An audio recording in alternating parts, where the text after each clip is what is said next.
ESPN Wednesday Night Baseball from Royals Stadium in Kansas City. The Royals and the Yankees continue their series here this evening.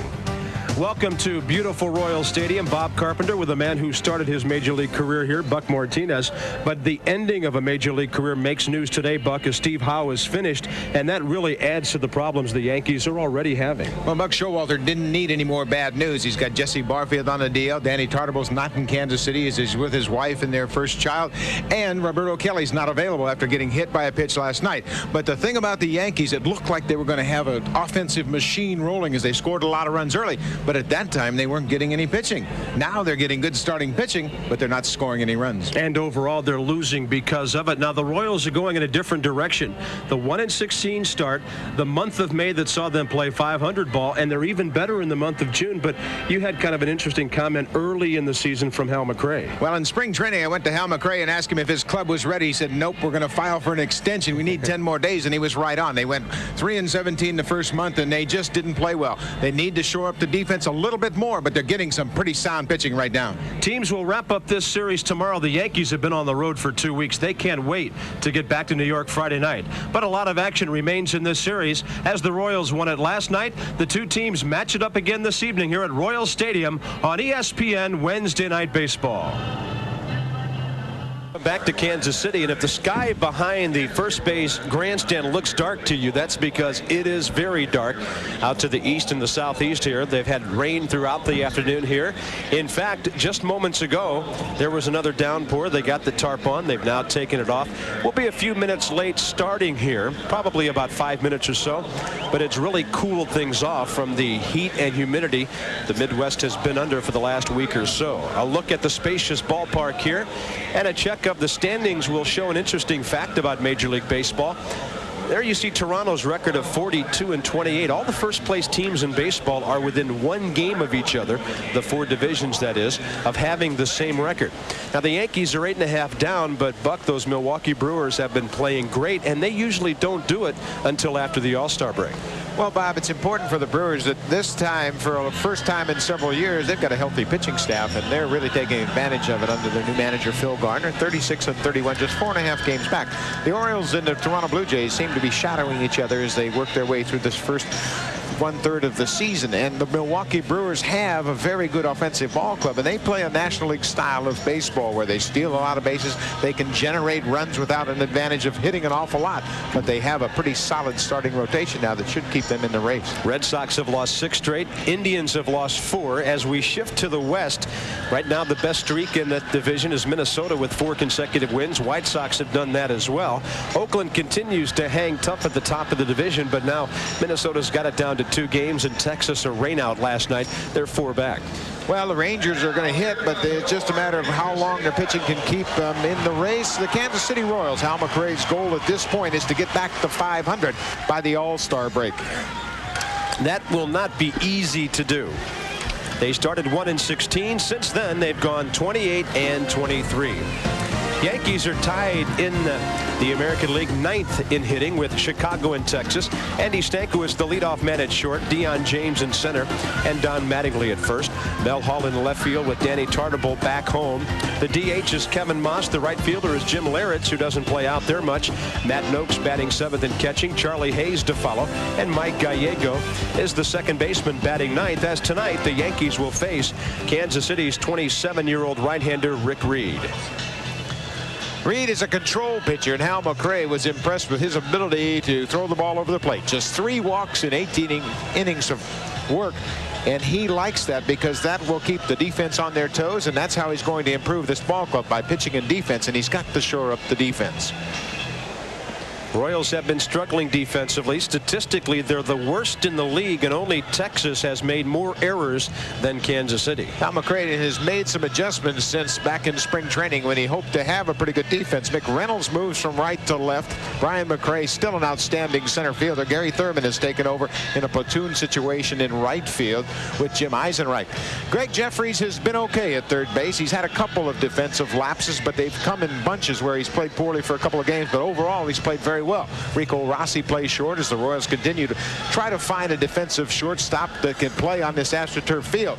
Keith Miller moved in from left field. Now he's taken over every day at second base. Wally Joyner has been a good pickup at first base as a free agent signee, and Mike McFarland does the catching. Ground crew just finishing up its work. They have been busy the last half hour or so, but it looks like the ball game will only start 3 or 4 minutes late.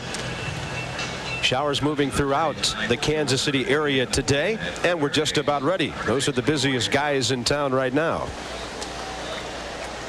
The Royals are 19-16 at home, so they've been better than a 500 ball club here.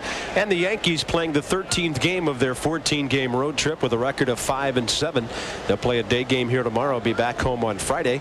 Andy Stankiewicz is in there, and Rick Reed with the first pitch. And it catches the inside corner. Home plate umpire is Greg Kosk. Dale Ford, Al Clark, and Larry Barnett working on the bases tonight. And Stankiewicz goes the other way. Outfielders will have to be careful. Did you see that ball squirt on the AstroTurf? Fortunately for Gary Thurman, it was right at him, and the Yankees have the leadoff man on. Base hits can be awfully squirrely on this wet AstroTurf at Royal Stadium, and it's been raining as recently as 10 minutes ago.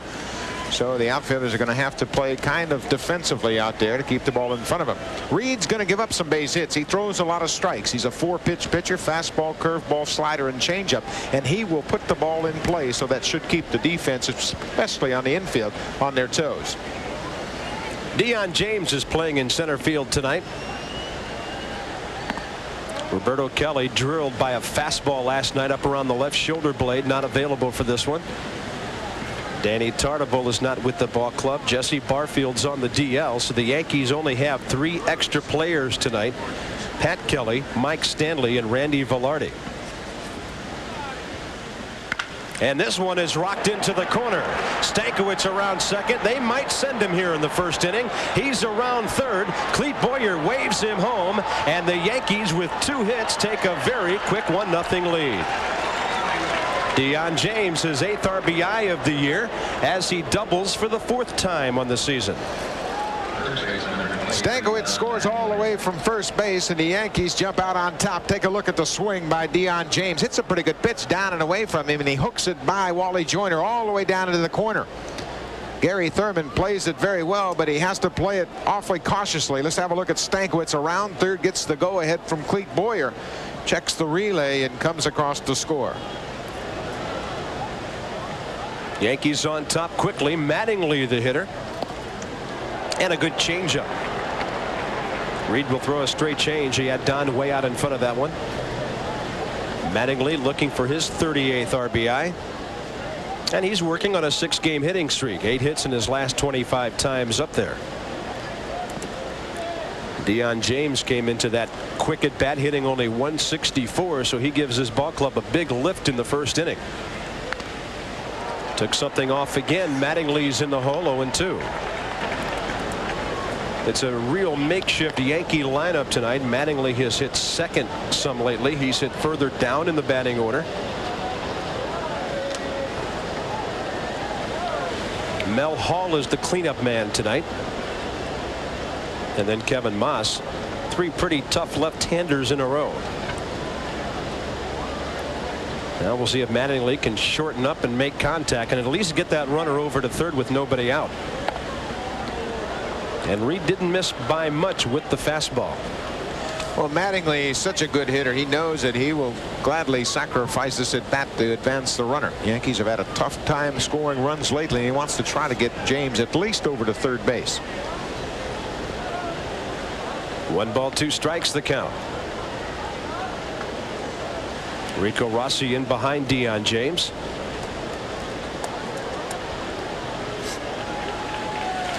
You can see how dry the infield portion is where the tarp covered it, how wet the outfield portion is. Anything hit into the gaps tonight will go to the wall easily.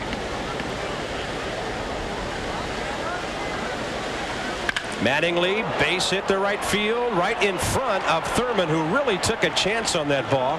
He thought he could catch it, and he got caught in between, and again, luckily for him, the ball was hit right at him. It almost got by.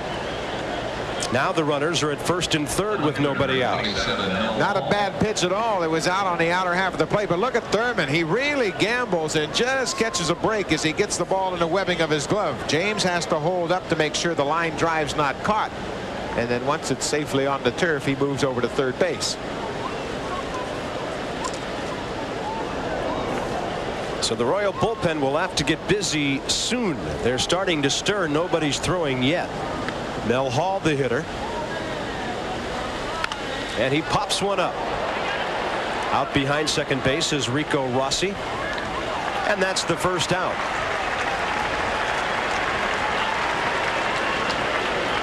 So Hall, who came in as the Yankees' big RBI man, fails there.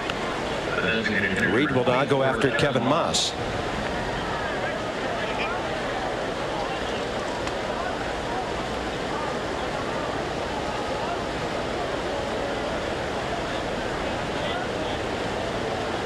Not a huge crowd at Royal Stadium tonight. The weather's been threatening all day.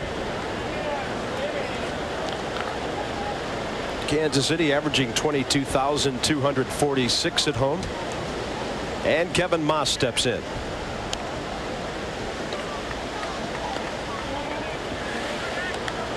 Reed missing down low with the breaking ball. Moss getting some more playing time with Jesse Barfield on the DL. Buck Showalter has had some problems keeping everybody in the lineup. Barfield was activated and re-injured his wrist. He's back on the DL. Tarnable's not available. And Reed's behind Moss, who has home run power. 2 balls, no strikes. Kevin's been good with runners at second or third or both.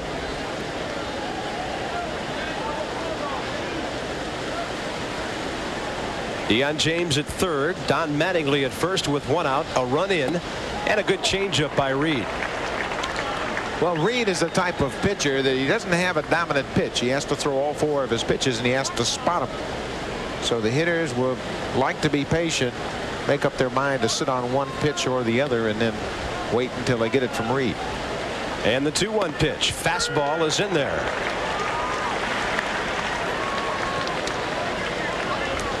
Reed did a nice job getting Mel Hall to pop up, and now he has a chance to get out of this situation with a double play. You see the infield, there's a double play depth.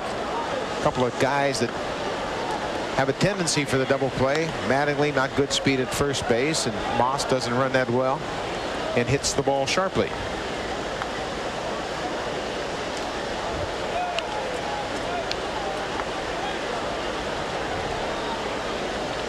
Two balls, 2 strikes. He jammed him, but this one will get out of play over on the left side. Reed's made some real good pitches to Moss after falling behind. He's gone back and forth with velocity. He spotted the ball inside and outside, and that was a fastball. Reed doesn't throw real hard. He'll throw in the mid-80s, but he had enough on it to get that ball in on the handle. Moss with half of his RBIs coming via the long ball.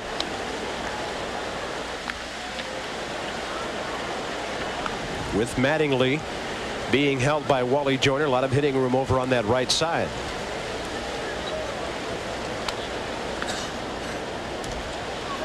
The 2-2 pitch again is low and inside.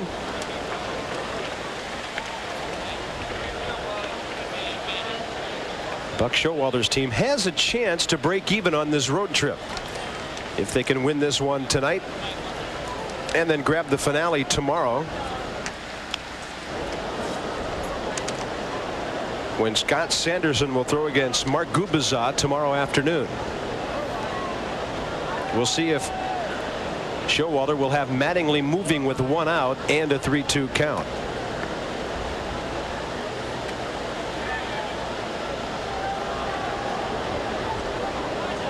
Reed was trying to guess with Showalter, seeing if he could get some movement over at first base.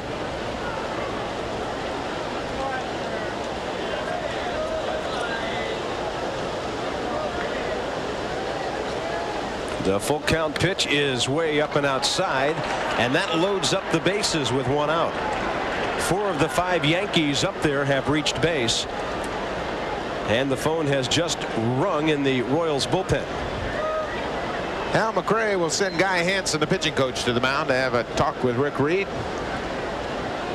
He only had 3 walks prior to that last one. He's had himself behind, and it's important for a control pitcher like Reed to pitch ahead and use his breaking balls to get ahead too. You can't just rely on the fastball. Stankiewicz hit a first pitch fastball. Deion James did the same. Right fielder, number 12, Jim Lewis. About an hour before the ball game tonight, Jim Leyritz was out in the right field corner. He had a Yankee coach hitting balls rattling around the corner out there for him because he found out he was going to be playing right field. He's got a whole duffel bag full of gloves. Catcher's glove, first base, infield, outfield. He plays everywhere. Very similar in that respect to another guy in the ball club named Mike Stanley, who does about the same thing. Can catch and play the infield or the outfield.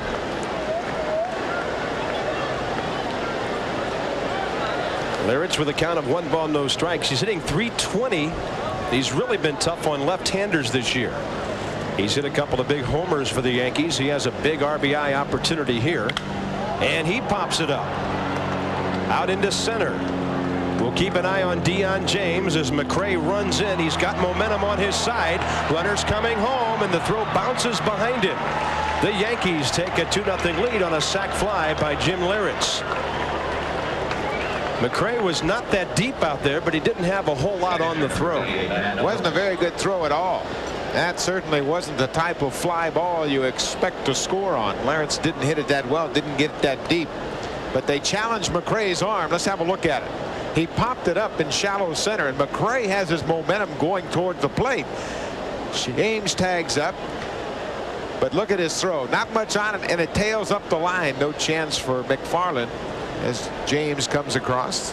Mattingly got over to third, and now Matt Noakes. No contact on a breaking ball. So on 3 hits and a walk, the Yankees have taken a 2-0 early lead.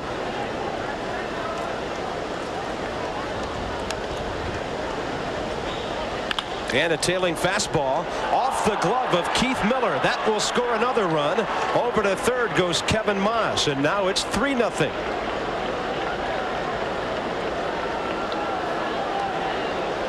Third baseman, number 28, Charlie Hayes. That's another example of this interior Royal defense. That may be scored as a hit, but it's certainly a ball that should have been caught. To the glove hand side of Keith Miller, goes off his glove. Reed could have been out of the inning with just 2 runs, but Miller's inability to come up with that ground ball cost Reed another run. They have given an error, which I believe is the correct call. Definitely a makeable play as you get the true hop on the artificial surface. Charlie Hayes is the 8th man to bat in the inning, so no RBI for Matt Noakes. That'll make that 3rd run, and any others now scored in the inning unearned. And 2-0. You've got to have infielders on the Royals that play on this AstroTurf that can range far and wide. Remember Frank White, who had so many great years in Kansas City, had great range at second base, and he could make those plays easily. There's one into right center that will score another run. It scoots on the turf. Thurman hits the cutoff man. Matt Noakes stopping at second base, and it's 4-0 Yankees.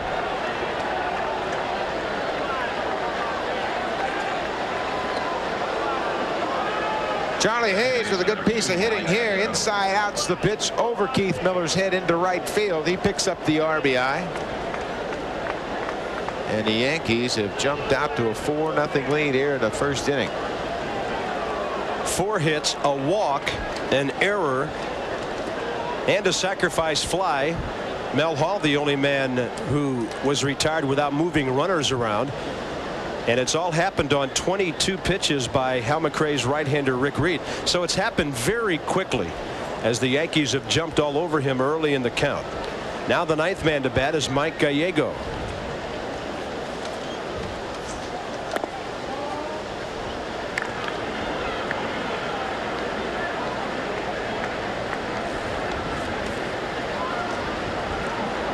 There's Mark Davis. Came over as the free agent in big fashion 2 years ago.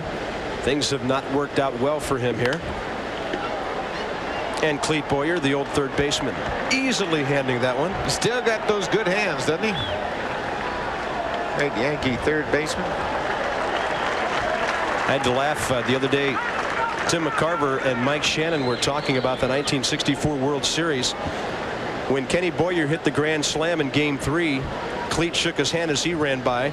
When Clete homered later in the series, his brother Kenny shook his hand as he went by. That's how close they were, even when they were both competing as opposing third basemen in the World Series for the Yankees and Cardinals respectively.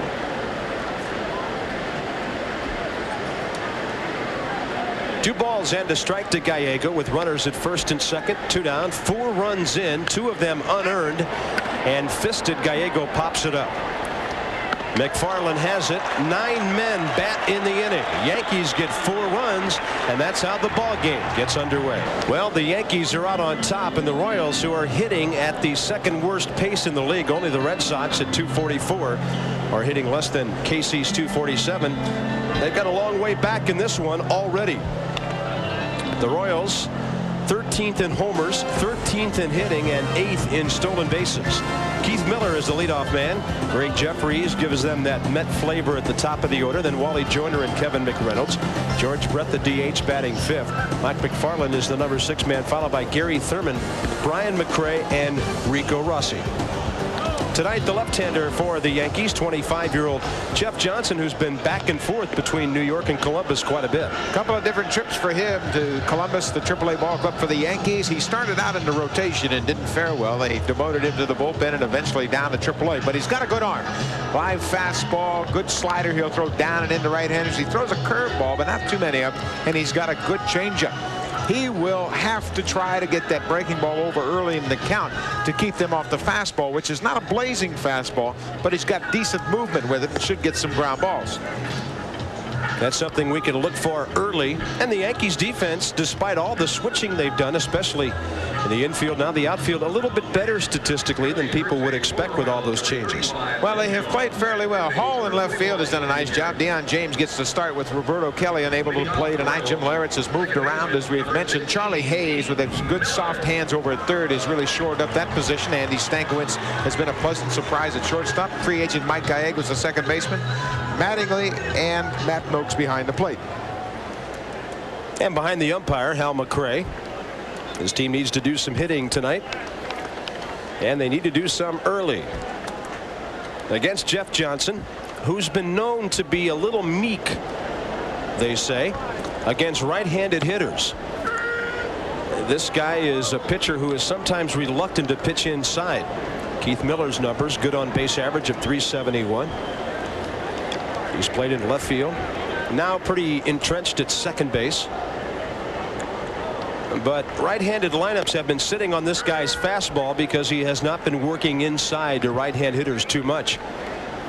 And Yankee catchers have been trying to get him to intimidate hitters just a little. He's got a good changeup to drop the ball down and away from right-handers if he can set them up. Every hitter in baseball these days dives out over the plate, and you have to show the hitters that you can throw an inside strike to keep them from doing that. As Bob mentioned, the changeup's very important for Jeff Johnson, and if he's going to have an effective changeup, he's got to throw some inside strikes. 1 ball, 2 strikes to Keith Miller. A bouncer up the middle. Stankiewicz got a great jump, though, and from the second base side throws out the leadoff man. Andy Stankiewicz has been quite a story for the Yankees.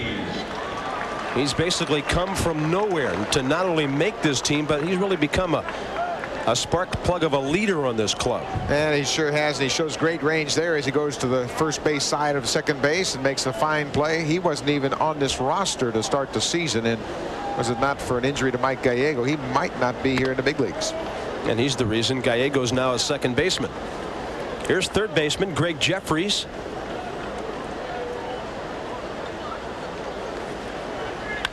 And he hacks one on a high pitch. Stankiewicz in the hole. He'll bounce it off the turf, and that makes it look easy. 2 down. That's the extra dimension of the artificial surface that you have that you do not have on the grass surface. It just makes the throw a little easier. Well, they test him to both sides now, and he goes in the hole behind third base and makes a strong throw, utilizing the turf, gets the skip, and retires Jeffrey. So he's gone up the middle, and he's gone in the hole, and he's answered both tests. Wally Joyner steps in. And Johnson throws one by him. Now, Buck, every pitcher has a plan, a game plan with his catcher. Does that get amended a little bit when you go out there for the very first inning and you have a 4-0 lead? Do you throw more fastballs and challenge people, or do you pretty much do what you would normally do if it was still scoreless? You try to play it like a 0-0 scoreless ball game, because that is exactly how this pitcher is going to fare the best. You don't want him to change his pattern at all, particularly a guy like Johnson who doesn't have a blazing fastball. Wally Joyner now in the hole 1 and 2. Joyner, of course, the free agent signing, 1 year, a $4.2 million contract with the Royals, but there's nothing unusual about that. Wally signed 6 straight 1-year contracts with the Angels. And there's a fastball near the knees in the inside corner. An easy first inning for Jeff Johnson. Yankees by 4. ESPN Wednesday Night Baseball at Royal Stadium, Kansas City. Yankees sent all 9 men up in the first inning, so it's back to the top of the order. Stankiewicz, James, and Mattingly against Rick Reed.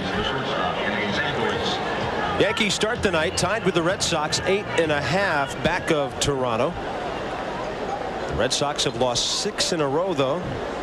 And this is a Yankee ball club that about a month ago was right up in the race.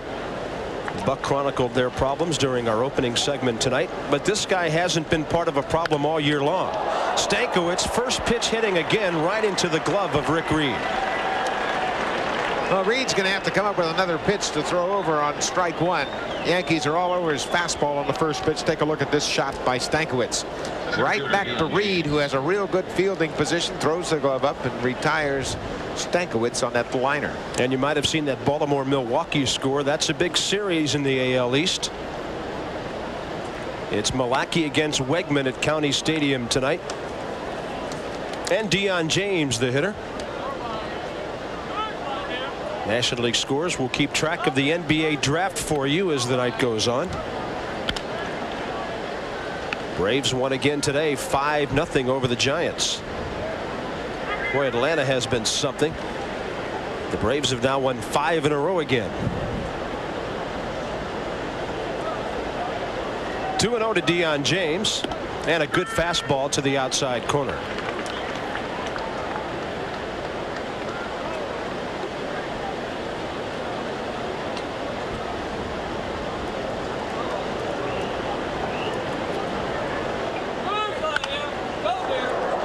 James was not on the 40-man roster in spring training.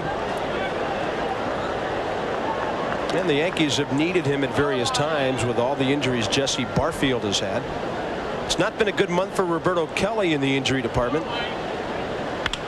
And there's one down the line. It will hit fair and squirt over into foul territory. Kevin McReynolds can just loft it back in because Deion James has 2 doubles. He's at second base with 1 out. He's hitting exactly the way you need to hit in Royal Stadium, utilizing the whole field. McFarland was set up inside, Reed threw it outside, and James delivers with a double down the left field line. Watch the swing here. Stays right on it, head down, good extension, and he has his second double of the night. His batting average, 164 coming in, will skyrocket now. Hasn't had that many at bats. Don Mattingly now with a man at second and 1 out. In a situation where he had a man at second, a run in, and nobody out. In the first inning, Mattingly singled to right field. That put runners at first and third. Mel Hall popped up. A Moss walk loaded him up. Leyritz drove a run home on a fly ball. And then a defensive mistake by Keith Miller allowed a run to score before Charlie Hayes drove in the 4th run of that first inning.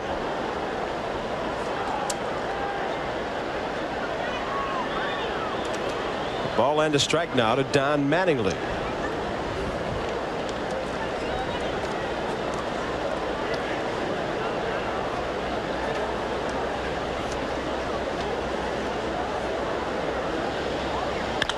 And this one is well hit down the line and right, curving foul, and probably about 7 or 8 feet to the foul side of the pole.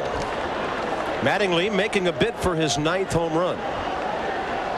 Well, it's a big ballpark, but Mattingly has the strength to reach the seats. He just got out in front of that one.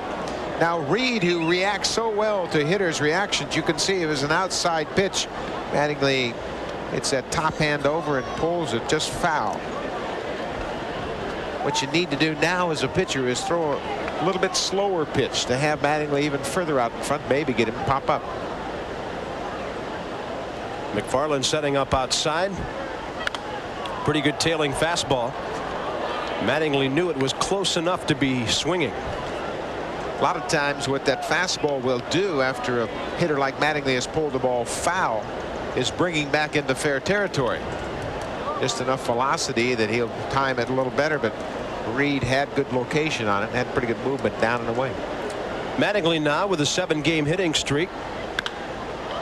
And that fair ball will be handled by Wally Joyner. Over to third goes James with 2 outs, and over to Chris Myers we go. All right, Bob, in Texas, Rangers, Blue Jays, Ruben Sierra going to be a free agent next year, maybe. Wants to stay in Texas. If he keeps delivering like this, they'll keep him there. His double scores Palmer. It's 2-0. Bobby Witt has that lead. Let's go back to Bob Carpenter. All right, Chris, thank you very much. The Blue Jays started tonight a half game up on Baltimore. The Rangers in the West 4 back of Oakland. Oakland a 7-2 winner over the Mariners this afternoon. And Mel Hall is the hitter with 2 outs and a runner at third. Well, the Blue Jays started tonight's David Wells, and they scratched Todd Stottlemyre, who's got a bad knee. He had an MRI done today down in Arlington, and there was some talk that they were going to make that switch anyway, with Steve and Stottlemyre both struggling. Rangers can swing the bats, can't they? Ruben Sierra has been on the shelf with a bad hamstring. Came in to pinch hit on Monday night. Got a single. Wanted to start last night, but got the start tonight. Delivers. They're about the only team I can think of in the American League that loses number 3, 4, or 5 hitters and doesn't experience any drop off. Good fastball inside corner by Reed, and now in the hole 0-2 is Mel Hall. Scoreboard has no balls and 3 strikes, but Mel will get to stay in there. We'll see if they're presuming something here. He's a step ahead. I saw a game in New York the other night where the scoreboard had the Mets losing. They had a final score as they batted in the 9th inning. Well, now it's no balls and 3 strikes.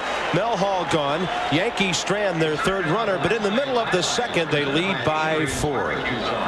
Royals come to bat for the 2nd time. McReynolds, Brett, and McFarland, they're 4, 5, and 6 hitters.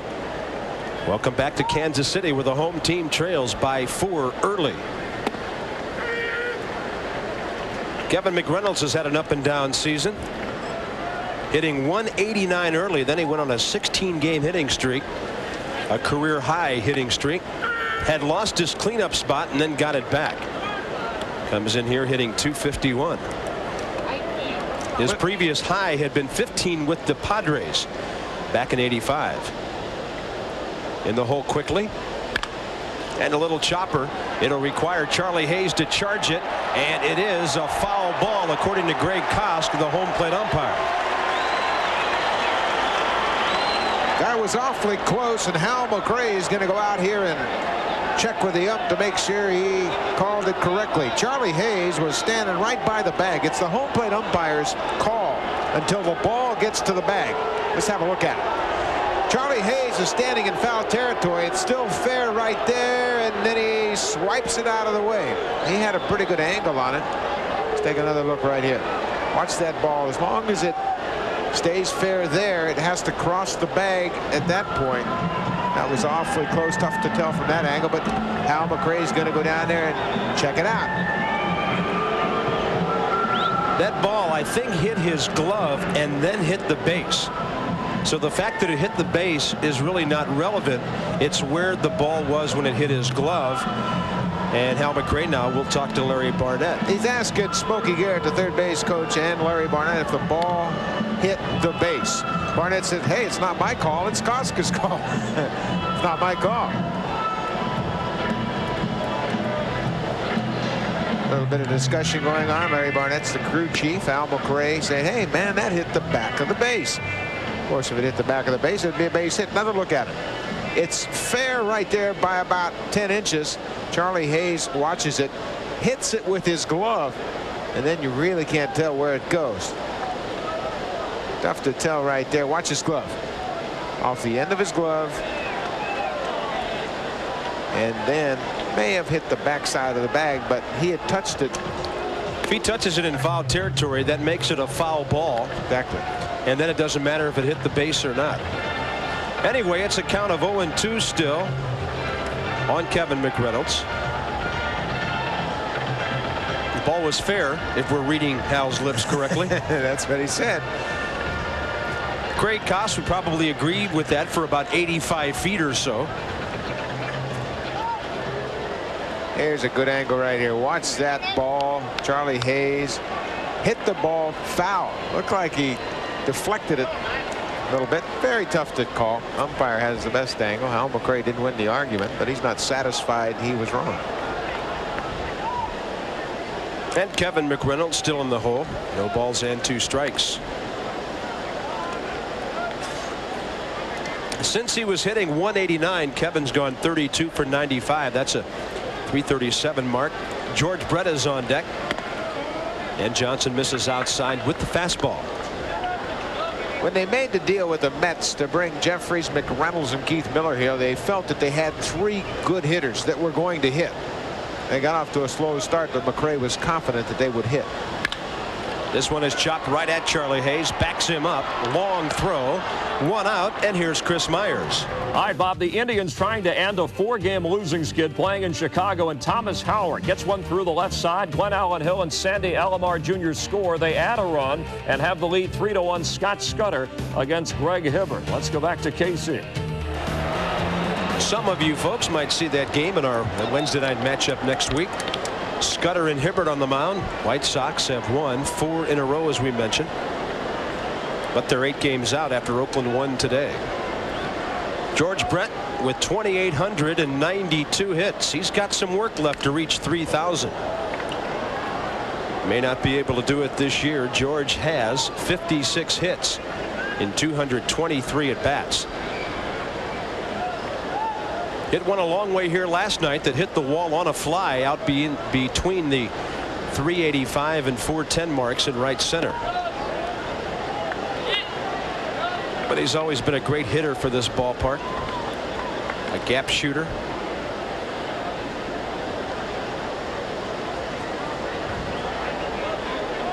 .615 doubles. The reason he hits so well in this ballpark is because of his approach at home plate. So far away from the plate, he strides into everything. That allows him to wait that much longer. Mark Connor, the pitching coach, keeping an eye on Jeff Johnson. Good breaking ball. He had George swinging one-handed at that one. 1 ball, 2 strikes. Take a look at this delivery of the 25-year-old Yankee left-hander. Johnson nice and compact right there. Good balance point there, and then he breaks his hands and gets that hand out in front for the delivery. And he jams the left-hander. Little pop-up for Charlie Hayes. 2 down. 5 in a row by Jeff Johnson. No balls hit into the outfield yet. And Mike McFarland will be the hitter with the bases empty and 2 outs. The catcher, number 15, Mike McFarland.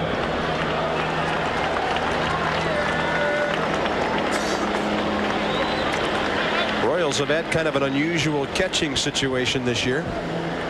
A lot of catchers, not enough work for them. This is McFarland's 179th at bat of the year.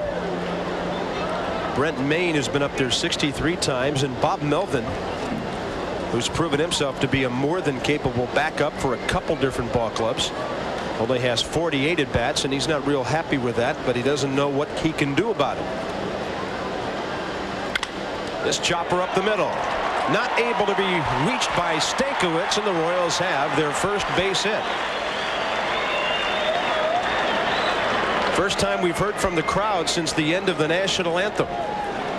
A man at first and 2 outs. Gary Thurman will be the hitter.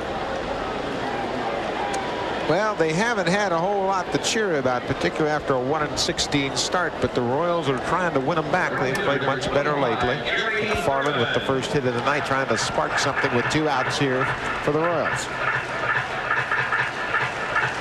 McFarland was supposed to be the guy 3 or 4 years ago who would come in and take left field by storm here.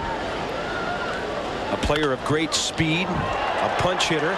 He punches one to Gallego, and there's the speed. He beat that easily. But a guy named Bo Jackson kept him from that job. And Thurman's development has been slowed somewhat, but he was not very slow getting down the line on this one. Well, Thurman hits it to the right spot at second base. Gallego takes a little extra step. He knows he's got to hurry, and he's got no chance with Gary Thurman's speed. Another look at it. Ground ball with 2 outs, goes for a base hit. Gallego shows good range, but can't get much on the throw, and it's not in time. And by the way, the folks here in Kansas City are buzzing about the fact that Anthony Peeler has just been drafted by the Los Angeles Lakers. A troubled young man recently with off-the-court incidents. Played his high school ball here in Kansas City, went down to Columbia, University of Missouri. Always wanted to be a Laker, and he's been drafted by L.A. We'll keep you up to date all night long. Sports Center is later. We'll keep you up to speed with the NBA draft as Brian McRae bats here with 2 on, 2 out. McRae, a switch hitter who's hitting .274 from the right side. Wide open stance. 0-2. This guy's been a human highlight film out in center field, hasn't he? Great outfielder. Hal McRae said when he took over as the manager, I didn't know Brian was that good. He said the first 10 days I saw him play, he made about 6 spectacular catches. He's still playing outstanding defense, and just the last couple of weeks starting to swing the bat again. He needs contact here on 0-2 in a 4-0 ball game. Right side, they were playing him way off the line. Foot race to the bag. Mattingly wins it, and the Royals are gone. 2 hits, they strand both, and they trail 4-0 after 2. Have won 3 straight, trying to right their ship. There is no team in that division over 500 except for the first place Pirates, who lead by 7. Top of the 3rd here in Kansas City. Kevin Moss will lead off for the Yankees. That other New York team, that team of great tradition, but going through some real growing pains. 3 games under 500, 8.5 games out of first at the start of the night. Moss drew a walk his first time up, came around to score.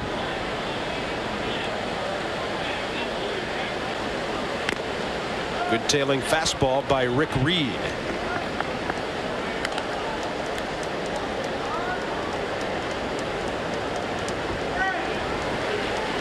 You would think he would have more home runs at home with that short porch in Yankee Stadium. There's a long one to right field that backs up Gary Thurman near the bullpen, and it is gone. You would think he would hit more in Yankee Stadium, but Kevin Moss has his 8th home run of the year here on the road. And the Yankees take a 5-0 lead. And now more than half of his RBIs have come on home runs. Well, he's got a gorgeous swing. 8th home run of the season, and I don't know that if you let Kevin Moss play every day that I think he would hit left-handers, right-handers, all comers. He hits a good pitch there. Outer part of the plate, a low fastball. His strength is down, but he hits one into the Royals bullpen for number 8. His 2nd of the year on the road, 6 of those 8 at home. Some of the writers have really been all over the Yankees for continuing to play Jesse Barfield at the expense of Moss. Well hit by Liritz, but foul into the corner. And right now Rick Reed's not fooling anybody. Look at the forearms on that young man. That is slugger written all over it right there. Well, he's got a classic swing for Yankee Stadium, and I think that sooner or later they're going to have to get him a legitimate shot at 450, 500 at bats and just see what he can do. Under the glove of the pitcher, out to second. Keith Miller scoops and fires one out. Well, if the Yankees, Buck, are going to tell everybody they're rebuilding, why wouldn't they do that? Why would they continue to pay Jesse Barfield? I guess that's the key. They're continuing to play him because they're continuing to pay him big money. Well, they're trying to move Jesse, but they just don't have any takers at that high salary, and Barfield hasn't put up the big numbers the last couple of years, and there's been some interest, some mild interest. But the White Sox are reportedly interested in Barfield, and even the Cubs earlier. But now it's a situation where Jesse's hurt. I doubt if they'll get anybody to take him. Matt Noakes ripping one right at Gary Thurman. 2 outs, 3 hard hit balls in the inning. And Charlie Hayes will be the hitter. Reed was formerly Pittsburgh property. Went to spring training with the Pirates, designated for assignment. He refused to go to the minors and became a free agent, signed with the Royals April 4th, and then was 5-4 in 11 starts at Omaha.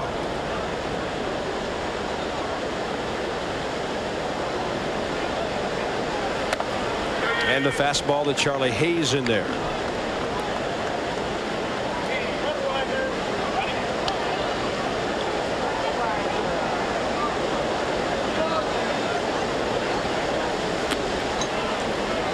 You can see how badly Reed missed the target there. That shows you he doesn't have good command at all tonight, and he has to be sharp with his control. McFarland was sitting way inside, and he threw that ball outside. 1 ball, 1 strike.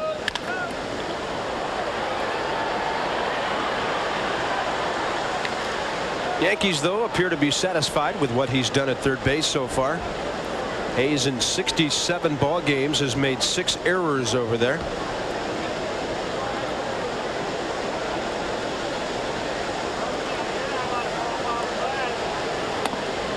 Over but low, 2-2. Well, they were able to pick up Charlie Hayes from the Phillies because the Phillies wanted to make room for Dave Hollins, their switch hitting, power hitting third baseman. So they dealt Charlie Hayes to the Yankees. And a good breaking ball punches him out on 2-2. Yankees add their 5th run on the leadoff homer by Kevin Moss, and that's where we stand in the middle of the 3rd.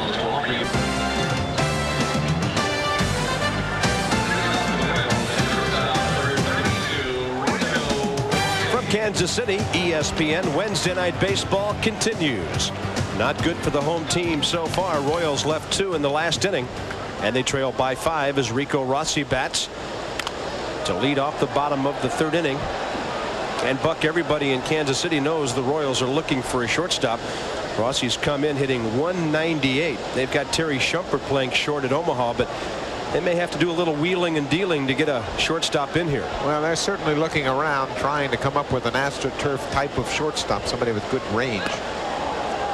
They thought they had that shortstop in David Howard. He played so well for Hal McRae at the end of last season, but Howard got hurt in spring training, hurt his back, and he's currently on a rehab assignment, just moved up from Baseball City to Omaha. High fly left field should be easy for Mel Hall. And that's the first out here in the bottom of the 3rd. Royals would go back to the top of the batting order. They've got the makings of some good young ball players at their AAA club. We mentioned Shumpert. We mentioned Howard. Jeff Conine, a big power hitting first baseman, has 14 home runs there, coming back from wrist problems.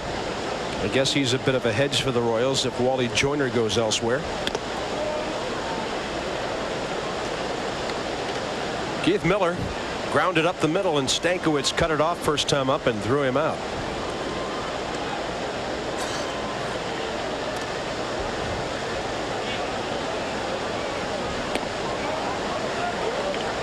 Jeff Johnson trying to nip the inside corner and missing. Royal Stadium, Kansas City, where the Royals are 3 games over 500 tonight. But they're trailing here in the 3rd, 5-0, a 4-run Yankee first, the big inning in this game. That is a fair ball over the bag, down into the corner. Miller will make the turn and easily make it into second base with a 1-out double. Suddenly the Royals have 3 of their last 5 hitters reaching safely. Johnson tried to get that fastball inside, but just left it out over the plate enough for Miller to get the head of the bat out. Hooks it down the line, keeps it fair all the way down into the corner, and he gets the one-out double. You talk about a 4-run inning. That's the thing that McRae really hates to see. He figures that if his pitchers can avoid those big innings, he has enough line drive hitters to peck away and beat anybody. But he's got to avoid the 4 and 5-run innings. Greg Jeffries might lead the league in doubles some year playing in this ballpark. He has 17 of them. That was Miller's 13th. When Greg first looked at the shot you're seeing right now from the press box, he thought he might even want to pitch a tent out in the gaps and live out there because it looks so inviting. This one is rocked into left field. Mel Hall has to dive. The run will score on a base hit to left by Greg Jeffries. A 5-1 game, and Mel Hall did a great job of keeping that ball from going to the wall. But the ball really seemed to turn on him out there. Watch this ball skip, and Hall knows he's in trouble and makes a fine play to come up with it. That ball goes to the wall. No telling where Jeffries ends up. You've got to play a little deeper when this turf is wet like this, and how Mel Hall will probably back up a step or two. But Jeffries hit a rocket out there and is held to a single, but puts the Royals on the board. And Wally Joyner steps in. Called on strikes his first time up.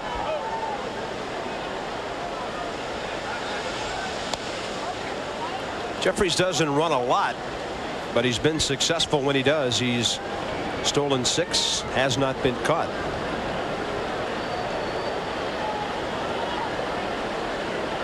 Now for the last 6 Kansas City hitters with base hits. Joyner, though, hits a double play ball. Gallego, Stankiewicz, and Mattingly as they go 4-6-3. And a good job by Stankiewicz to hang in with Greg Jeffries all over him. Royals a run on 2 hits. 5-1 New York after 3. Buck Martinez from Kansas City. Our Wednesday night offering has the Yanks on top 5-1 as we move to the middle innings. New York has out-hit Kansas City 6-4.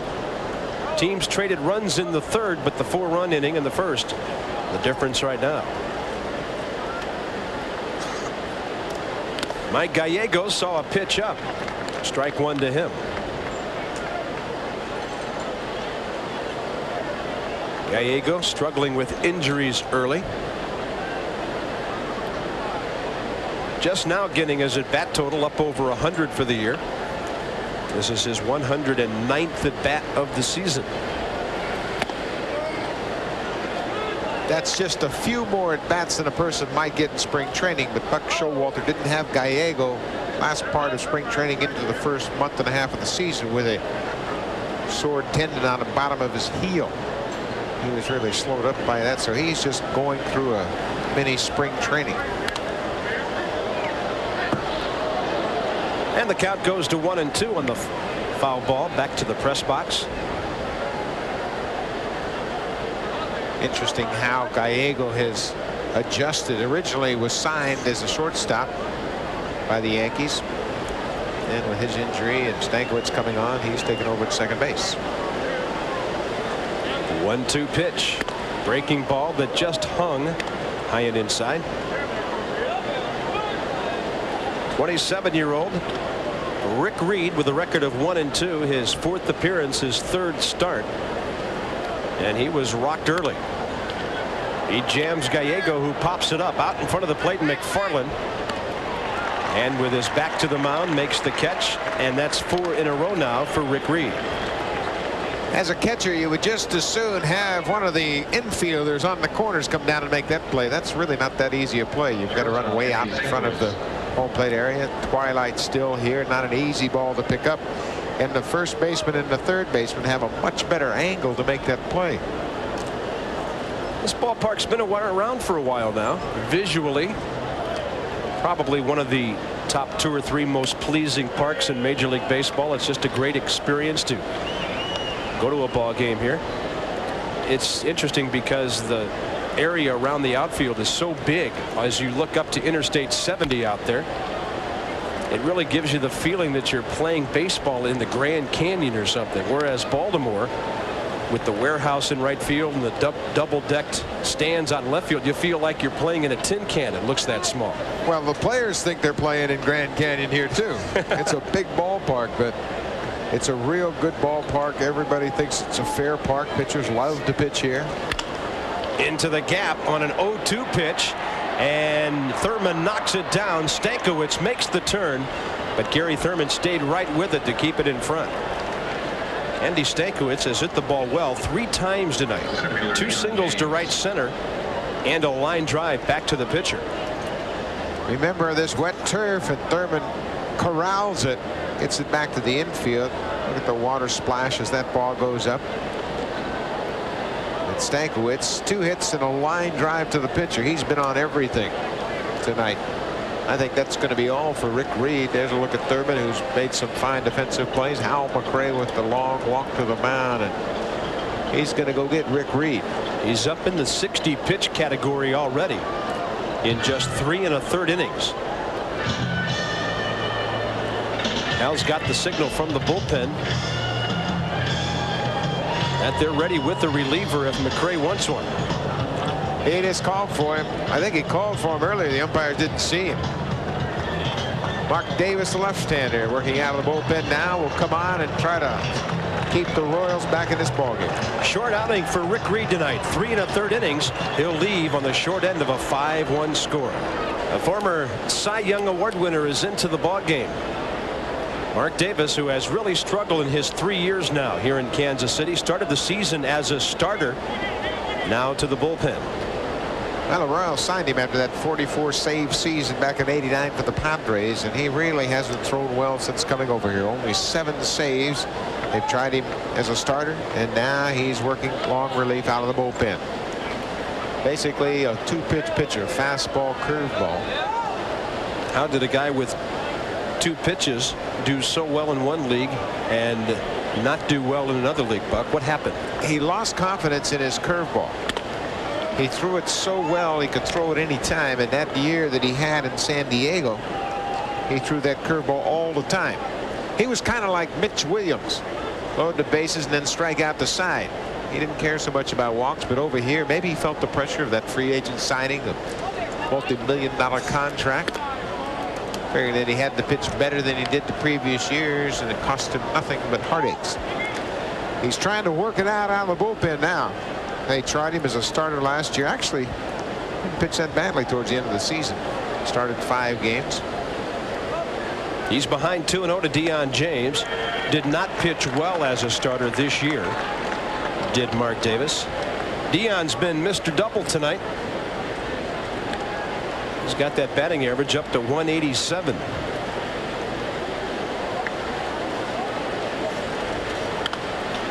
Davis, in 4 games started at the beginning of the season, was 0-2, and his ERA was a very alarming 9.60. Then to the bullpen. He'll face another lefty, Don Mattingly, next. Mel Hall to follow. So Hal McRae turns around the Yankee lineup here by bringing in the left-hander, but he has a 4-run deficit. Runners going on a breaking ball. James fouls it. Andy Stankiewicz, what a specimen, huh? He's been a great ball player, and a lot of people in New York compare him to the Billy Martin style of play. A little pepper pot spark on the infield. He's hitting around 300 now with 2 hits tonight. They could call him Scooter, but that might make somebody mad up in the press box. I think Mr. Rizzuto will have that nickname forever in the Bronx, as he should. 2 balls and 2 strikes to Deion James. A lot of hitting room on the right side. James asking for time. Greg Kost says okay.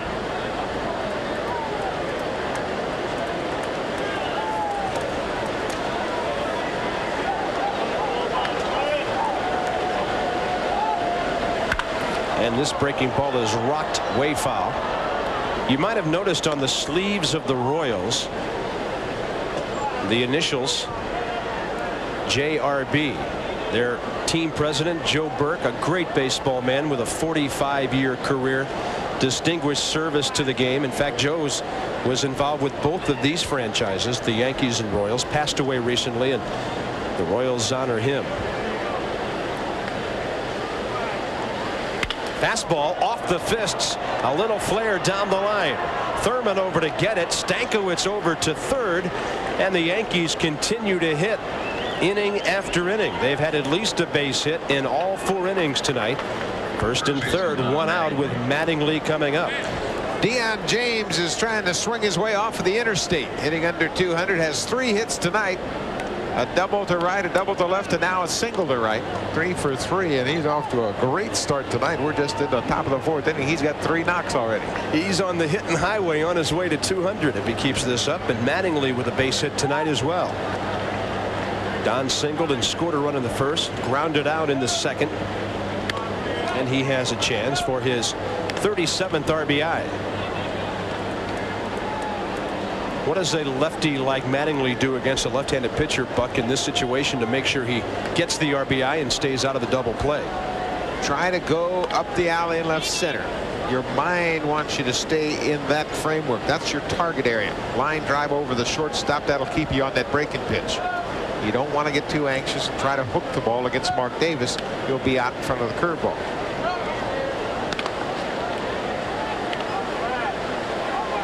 Deion James hasn't had much of a chance to run this year. Only 1 steal.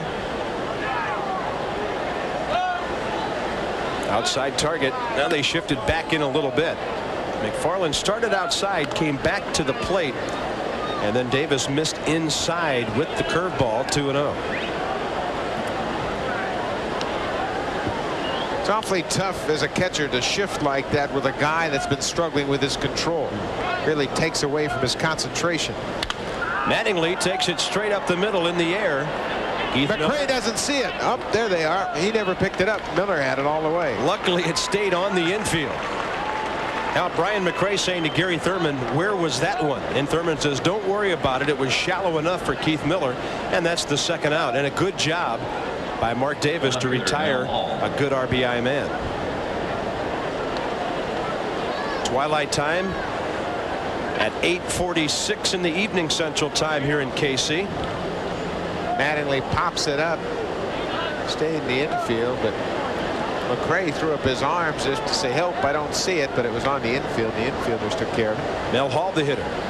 And that replay of that fastball, which was just above knee high, indicates that Davis has some giddy up on that fastball because Mattingly went down to get it and still hit under the ball. So the ball must have had a little bit of hop to it and caused the ball to be popped up. Mel Hall has popped up to short, been called on strikes. And this is an important sequence here for the Royals to keep this a 4-run game. They've shown the last 2 innings that they can hit Jeff Johnson. They'd like to keep it a 4-run ball game. Mel Hall off the fists, backs up Thurman, but he's got plenty of room. And the Yankees will fail to score. Outstanding job by Mark Davis. Runners stranded. Yanks have left 5. They lead 5-1 mid-4th. Come back to Royal Stadium, Kansas City. Bottom of the 4th. Kevin McReynolds is the hitter. And a fastball by Jeff Johnson misses.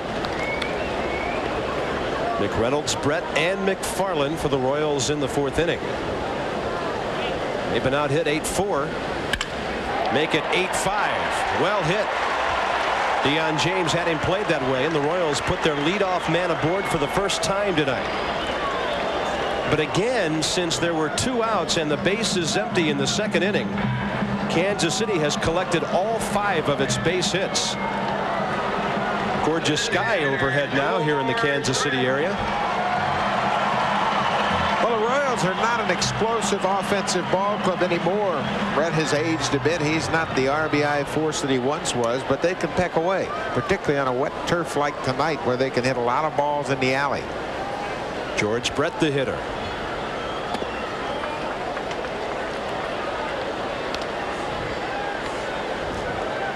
George has reached some milestones this year. He passed Babe Ruth in hits, Billy Williams in RBIs. He stands number 25 on the hit list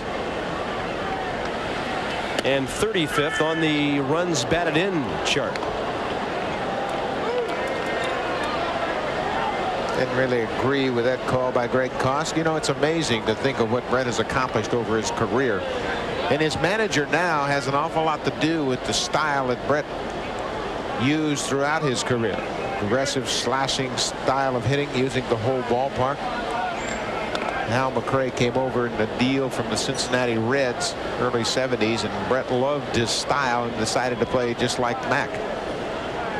And it's gotten him a ticket to the Hall of Fame.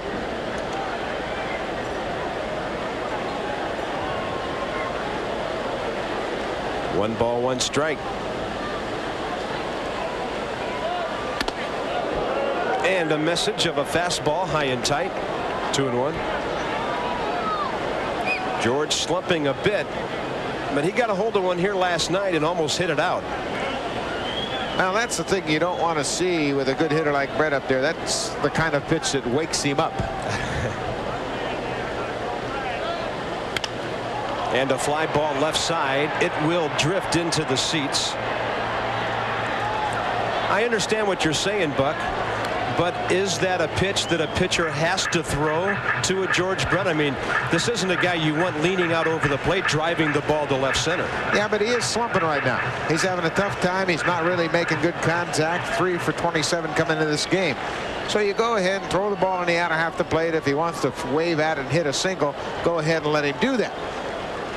But now he knows he's slumping. He's having a tough time. But that pitch inside, maybe a little message to him. Say, hey, wake up, George.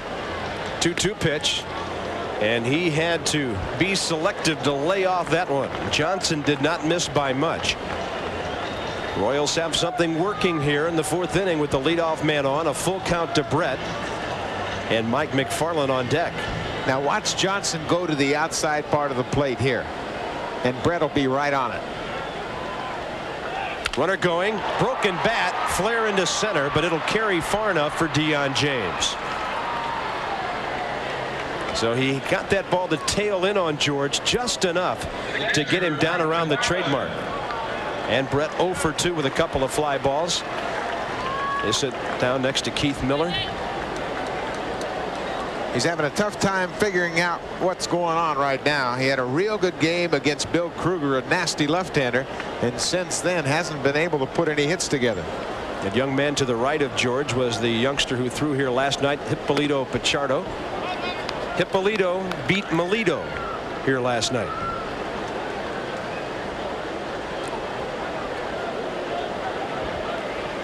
McFarland singled up the middle his first time.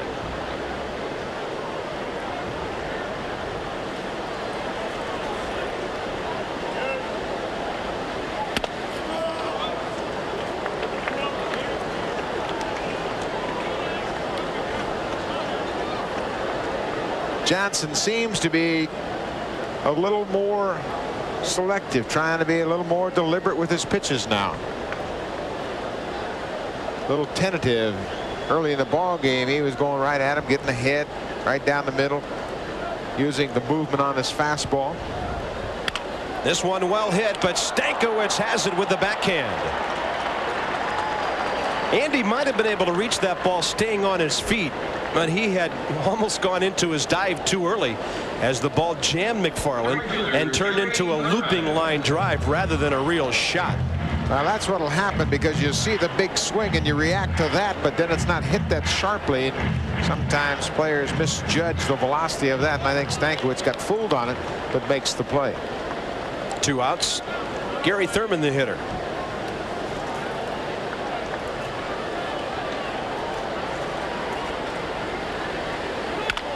He hits one like he did the first time, over to the right side after being jammed. Mattingly takes care of him. The Royals strand their 3rd runner of the night. 4 innings in the scorebook. Yankees lead by 4. ESPN Major League Baseball is brought to you by Bud Light. Everything else is just a light. And by ESPN Home Video, producers and distributors of slow pitch softball. Available at video and retail stores nationwide. It's turned into a gorgeous, cool night in Kansas City. Yankee offense has looked good as well. New York on top 5-1. 5th inning underway with Kevin Moss up there. He has walked and homered, scoring twice tonight. But this time he faces a left-hander, so we'll get a chance to check out what Buck was talking about earlier, how Kevin Moss can do against all types of pitching. So often people are quick to put a label on a guy. He can't hit left-handers without having an awful lot of at-bats to go on. I like Moss's swing. I think he's got a great swing. I think he has good plate coverage. It's just a matter of getting some at-bats against left-handers. He got a breaking ball that hung a bit, hit it well but foul. And I guarantee you there have been rumors about the Yankees trading Kevin Moss. I guarantee you if they deal him somewhere, somebody will give him his 550 at bats and he will hit 30 to 40 home runs, and then the New York press will really go crazy. He broke his bat on that foul ball. A lot of people have been inquiring about the availability of Kevin Moss. I would. He can play a couple different positions if he doesn't DH. He can play first base. In fact, he did some. Mattingly DH'd some. He can play right field. Not as good as a healthy Barfield out there. Pitch was down low. He laid off it. 2 balls, 2 strikes. Let's have a look at Mark Davis's delivery here. Big high leg kick, wraps that breaking ball, throws it into dirt. He has had all sorts of problems. Pat Dobson, his pitching coach in San Diego, was signed after his first year here in hopes that he could figure something out. Moss hits it to right field. It'll hang up for Gary Thurman, and here's Chris. All right, Bob. Budweiser takes us to Milwaukee's 6th inning. The O's and Brewers tied until Mike Devereaux hits one back up through the middle. A seeing eye single. That one had contact lenses on it. Lead run is in. It's 4-3. Milwaukee pitching for the O's in the 6th. Let's go back to Bob and Buck. Thank you, Chris. And every time you look up, Brady Anderson's in the middle of that offense somewhere. He scored that run, and that Baltimore ball club is something else. Well, they got very good pitching, but they certainly suffered a blow against the Yankees over the weekend when they lost Chris Hoyles with a broken wrist. I thought they'd call Buck Martinez, but they reactivated Rick Dempsey. He's a little bit younger. And in better shape. I don't know. You guys have about the same mobility from what I've seen. Oh, thanks. 2 balls and no strikes to Jim Leyritz. Toronto watching that Milwaukee-Baltimore score. They've got to run back in Texas to trail by 1. And Leyritz, who hits left-handers all the time, with a base hit to left field. He's 1 for 2 now with a sac fly and an RBI. At one point this season, Jim Leyritz was hitting .360 against left-handers. And he's at first base with 1 out. Frank Howard has gotten Leyritz to be much more aggressive at the plate, not feeling for the ball. Tells him, hey, you got lumber in your hand, swing it. And he's doing a good job, particularly against left-handers. Now the Yankees again have a hit in every inning. 9 in the game. Matt Noakes is up there. He really stung the ball his last time up against Rick Reed and lined out to right field after reaching on the second baseman Keith Miller's error back in the first inning. In fact, that was a huge play because 2 of those 4 runs were unearned. If Miller makes that play, it's maybe a 3-1 ball game now instead of 5-1. And that's the part of the defense that has really been bothering Hal McRae. Up the middle defense has not been good. Royals with 66 errors now. Texas entered the night with 68 as the 2 bootinest teams in the American League. Boy, look at that slump by Noakes. 3 for 41.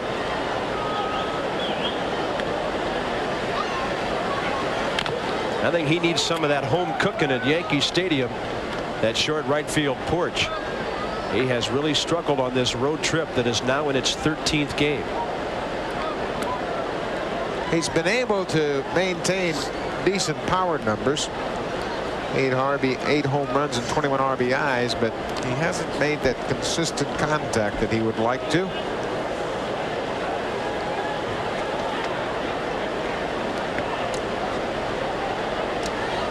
On a 2-2 breaking ball. Noakes is out of there. 2 outs and back to Chris Myers. Bob, Budweiser takes us to Texas. 5th inning. Roberto Alomar up there with Devon White at first. Alomar drives it to left where Julio Franco is playing, and it gets by and rolls. Devon White scores all the way from first, so we're tied at 2 in the 5th. Let's go back to Kansas City. Rangers trying just about anything to get Julio's bat back in that lineup, and that knee has to be a problem for him playing the outfield. Well, it is, but they figure that maybe in the outfield he won't have so many quick moves like he might have at second base, and also he won't have that double play to be a concern. Charlie Hayes the hitter, and he fouls one back. Quickly he's in the hole. 0-2. David Wells, a left-hander on the mound for Toronto tonight, so Bobby Valentine getting those right-handers in the lineup down in Texas. There's that last curveball that Hayes fouls back to stay alive. 0-2 pitch. Mark Davis has done a decent job since coming in. Inherited a situation with a man on, 1 out, gave up a single to Deion James, then retired 3 in a row into this inning. A base hit by Lawrence. He struck out Noakes. There's Don Mattingly in the Yankee dugout. 1-2 pitch with the runner going. Golfed into right field. It backs up Furman, and his speed gets him there. That ball had some carry on it for a shot to the opposite field. Yankees have stranded 6 at halfway through the ballgame at Royal Stadium in Kansas City. 5-1 New York. Brian McRae, the batter, in the bottom of the 5th inning. Royals on the short end of a 5-1 score. Out hit 9-5 here in their home park. And Jeff Johnson to work with a nice backdoor breaking ball. Strike 1. What about these father-son managing player combinations? We've got the Alous in Montreal and the McRae's here in Kansas City. Well, Brian has called Hal McRae Hal's ever since I can remember. So I don't think there's any nepotism going on here. Now, I've heard this is an ultra-competitive young man who once got in a fight in this ballpark when they had a father-son game many years ago. He was out there duking it out with somebody else's kid, huh?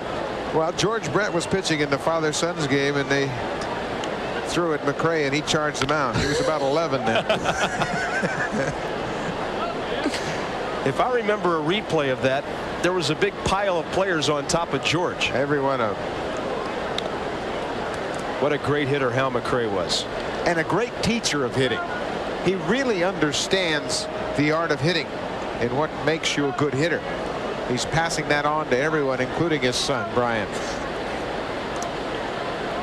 I can remember countless conversations after ball games where we'd all sit around and Hal would talk about hitting and how he was able to get hits against some of the toughest pitchers in the league.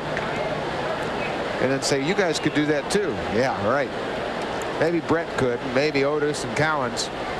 I just never could get it. 2-2 pitch, and he popped him up. Don Mattingly waving off Mike Gallego for the first out. Here in the Kansas City area, down at Loch Lloyd Country Club in Belton, the suburb of KC, the seniors are in action, and coverage begins Friday at 4 o'clock Eastern Time in the Southwestern Bell Classic. Jim Colbert shot a .201 in 3-round action, 9 under par to win it last year. Lee Trevino is scheduled to be here in KC. Orville Moody, Don January, Billy Casper, many others. Coverage Friday at 4, Saturday at 5:30, final round Sunday at 5:30 Eastern Time. The seniors on ESPN, and boy, do those guys hit the ball well. And they have a great feel for the gallery. They really understand how to mix with that gallery. Rico Rossi pops it up to Mike Gallego. You got to love some guys who can ride golf carts and make as much money as they do. They don't even have to walk. They still play a great round of golf. Jim Colbert won the shootout here on Monday. So he's playing well again. He won the tournament last year. And the hardest thing to find in Kansas City this week is a rental car. You didn't get one? No. We called everybody. Top of the order, Keith Miller, the hitter. A lot of folks in town for the Southwestern Bell Classic.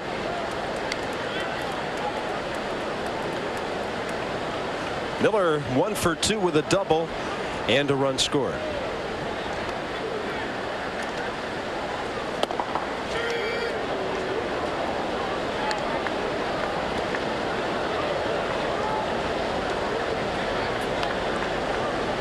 Miller, the former Met, one of 3 everyday ball players Herc Robinson picked up in the Brett Saberhagen trade.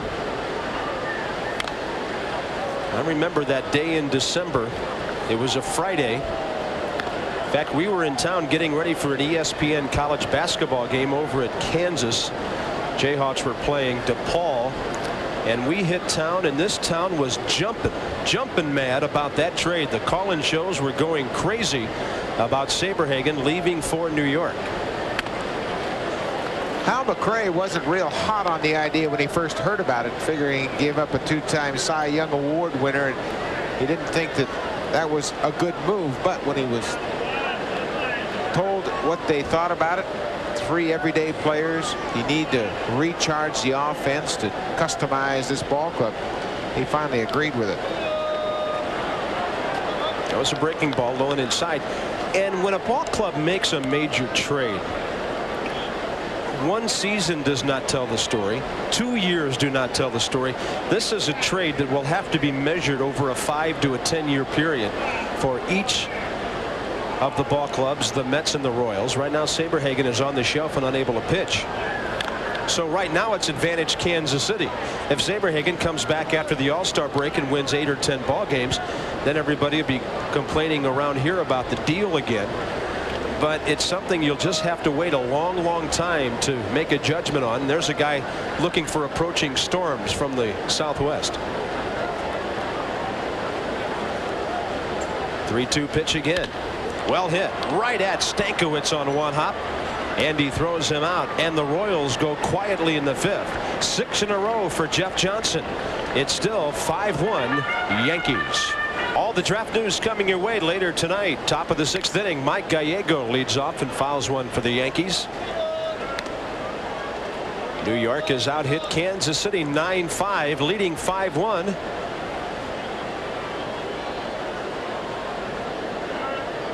Gallego, the number 9 hitter, then to the top of the order, Andy Stankiewicz and Deion James. So the little guys will take center stage here in the 6th inning. Gallego sees a pitch up, hits it off of our window, and it's no balls, 2 strikes. Martinez again getting rid of the headset as if he was ripping the mask off and going after that one. Didn't show much range on that ball, though. You were right. I don't move around as well as I used to. We'd have to tell Rick Dempsey about that.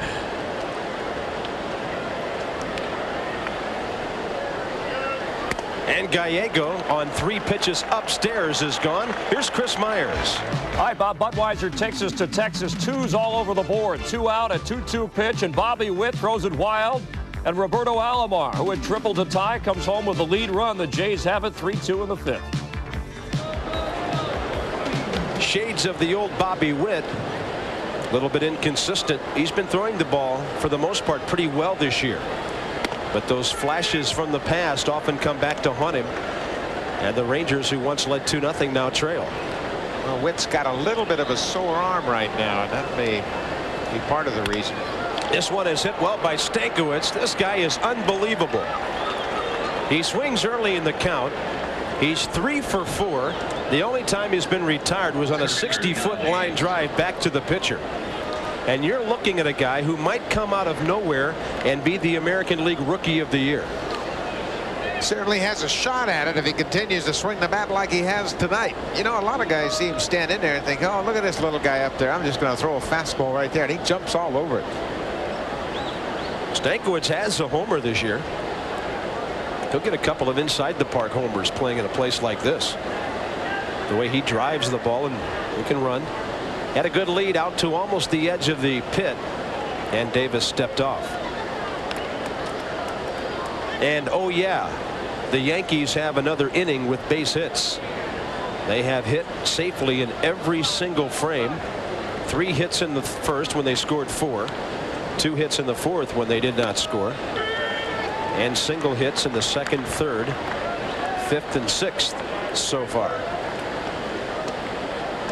So a total of 10 after Royals pitching shut them down 2-1 last night.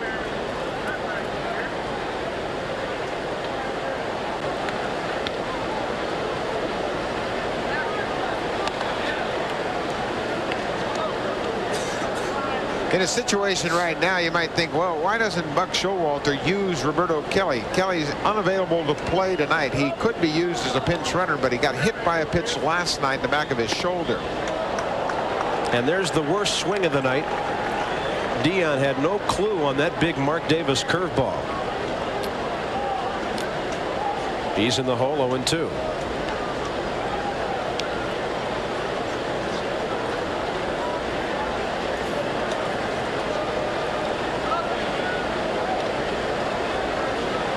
He's got a wide open stance against the left-hander. Stankiewicz with a foot out near the edge of the sliding pit.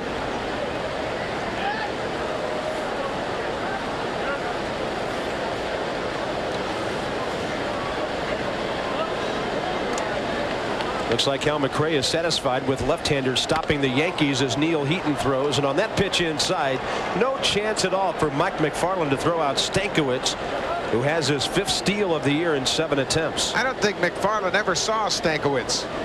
Watch the jump. He gets a good jump, big high leg kick. But I don't think McFarland saw him get that jump with the left-handed batter in the box, and he was kind of surprised. 1 ball, 2 strikes to Dion James. Breaking ball pulled fair. Nice play by Joyner to the bag. Over to third with 2 outs is Andy Stankiewicz.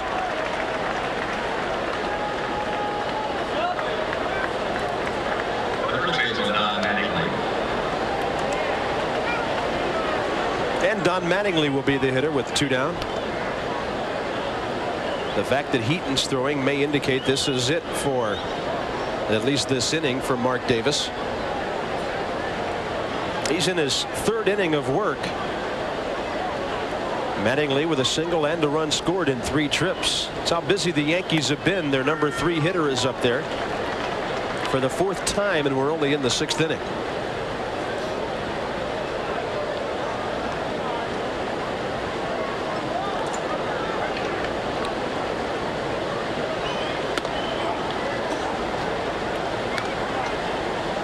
Really important for Davis to try to save this run. His club trails by 4, but they've got plenty of at-bats left to get back in the ball game.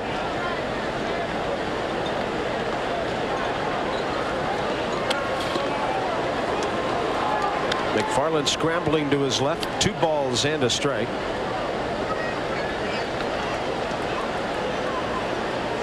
Don Mattingly's been driving runs in on this trip. 7 RBIs over the last 7 ball games.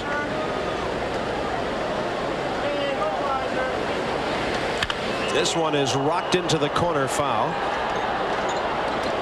All of a sudden you're starting to see that patented Mattingly swing once again. It's been missing the last year and a half with back problems, and it appears as though he's starting to feel confident again that he can really turn that bat loose. That one is down the line, and Joyner goes backhand. One good first baseman robbing another. Yankees strand their 7th runner, and after 5.5 they still lead by 4. Into the bottom of the 6th here in Kansas City on a Wednesday evening. Ray Jeffries, Wally Joyner, and Kevin McReynolds for the Royals.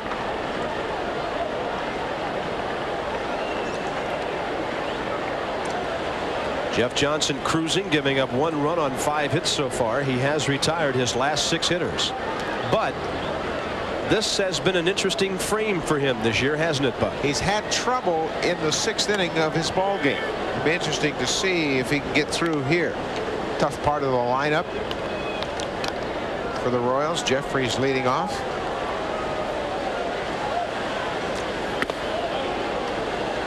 And he moved him off the plate. 1 ball, 1 strike.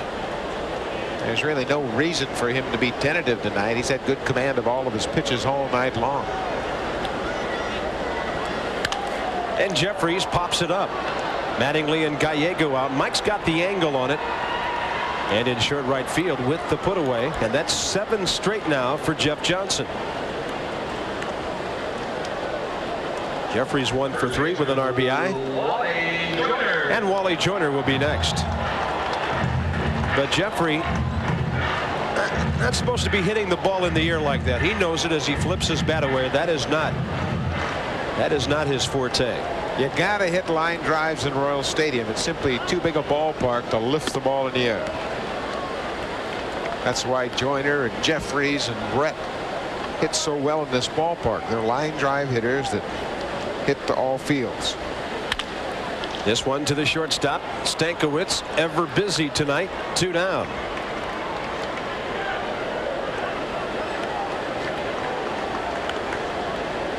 He's handled 6 chances in the field. He's been on base 3 times. And Kevin McReynolds is the last Royal to hit safely. Leading off the 4th inning, a base hit. Kansas City had just had a run on 2 hits the previous inning. It looked like they were getting to Jeff Johnson, but he has shut the door on their attack.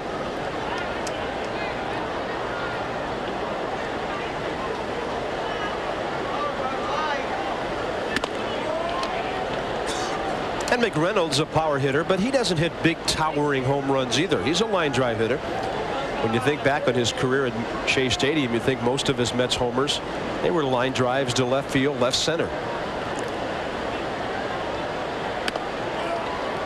He's the type of guy that'll get you 20 to 25 home runs, 85 to 90 RBIs just about every year, and he'll do it in very quiet fashion. There's a line drive that makes plenty of noise up the middle. McReynolds is 2 for 3 as he goes up the middle for the 2nd time. And so McReynolds is the bookend on each end of Royal offensive futility. A base hit by him in the 4th, 8 in a row retired. He singles in the 6th and keeps the inning alive for George Brett. The designated hitter, George Brett.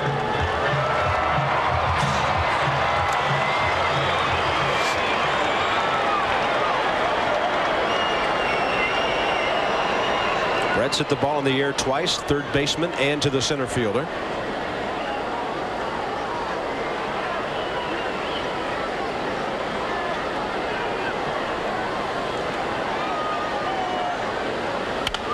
And he pops it up again. Stankiewicz waiting for it. McReynolds circles behind him, and the Royals are done. No problem for Jeff Johnson in the 6th inning tonight. KC has stranded 4. Middle innings completed. Still a 4-run ball. As we speculated, the last inning, Mark Davis is done. 2 2/3 scoreless for him, and veteran left-hander Neil Heaton takes over as the Yankees come to bat in the top of the 7th. Neil Heaton was acquired by the Royals in a deal with the Pittsburgh Pirates that sent Kirk Gibson over to Pittsburgh. Veteran left-handed pitcher, has pitched with Cleveland. He came up with Cleveland after being drafted out of the University of Miami. Pitched half a year at Minnesota where he made 17 starts. A couple of years in Montreal, and then the last 3 seasons at Pittsburgh. He is appealing a suspension that came as a result of a brawl in Cleveland when he hit Albert Bell and Bell charged the mound. He's been suspended for 5 days. And he doesn't think that's fair because he's a reliever and he'll be punished possibly for 5 games. He thinks that the league president mistook him for a starter. Mel Hall, the leadoff man for the Yankees in the 7th. Only 2 players in the lineup have not been on base tonight, Hall and Gallego. Looks like Mel will go 0 for 4 on a fly ball to Brian McRae, 1 out. Some other situations pending in terms of pitchers. Yankees are still reeling from the Steve Howe situation, suspended quote for life today. And then there's a Tim Leary situation, which is interesting, with a little sandpaper coming into play. Well, they got the evidence, scuffed up balls in Baltimore on Sunday night, but they didn't physically come up with any sandpaper. The president will have to rule on that. Awful lot of conversation going around in the clubhouse about that prior to the game. Home of the Royals here in Kansas City, and in the top of the 7th, Yankees still on top. They have never trailed by less than 4 in the game tonight. Kevin Moss gave them a 5-run lead when he led off the 3rd inning with his 8th home run of the year. And he turns on a lefty and fouls it right past Ed Napoleon, the first base coach. That's not such a bad swing against the left-handed pitcher, is it? I think the more he sees the offerings of left-handed pitchers, the better off he'll be. And he's trying to convince someone that he deserves an everyday job. Whether it's the Yankees or not, we'll have to wait and see.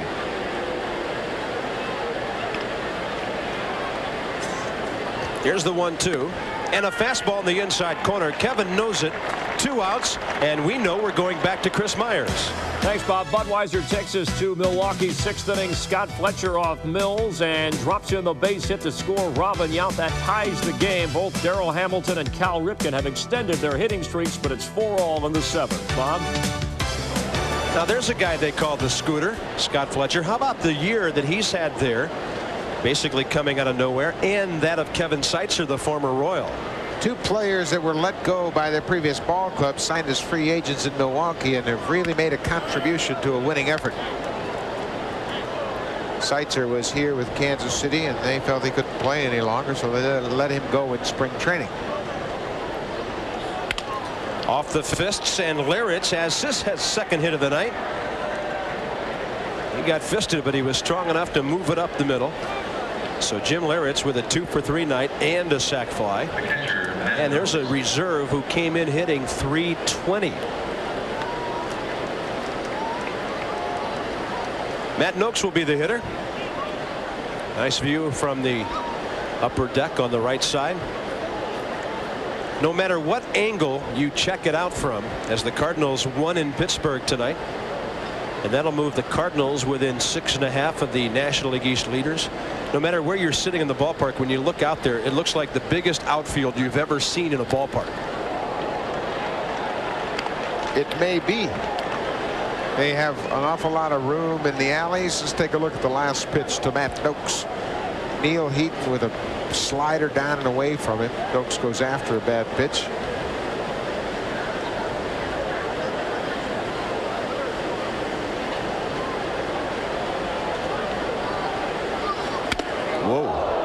Fastball, real tight.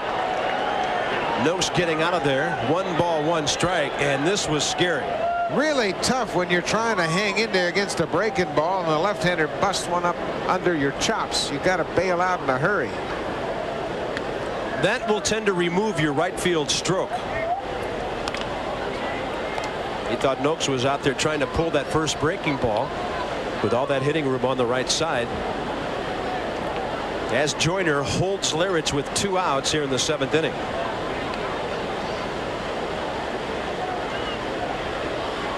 But he pulls it.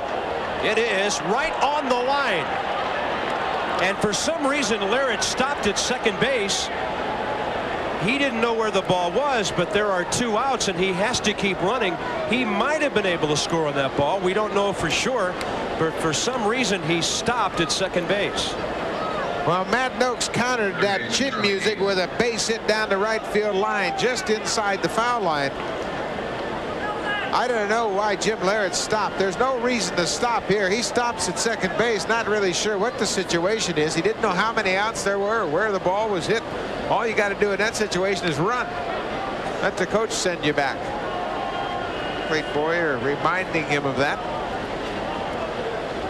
Runners at first and third, 2 down. Charlie Hayes, the hitter. He saw a pitch up.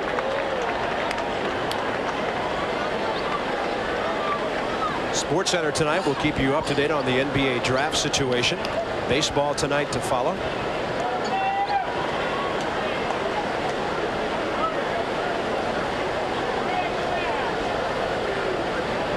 And Charlie Hayes with a chance to bust it open for the Yankees here in the top of the 7th.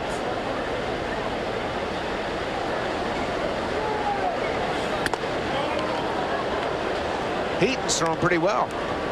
Got a good fastball tonight. Well, he fisted Larich, who knocked one up the middle. Matt Noakes right off the end of the bat found the right field line, so nobody's really hit the ball hard.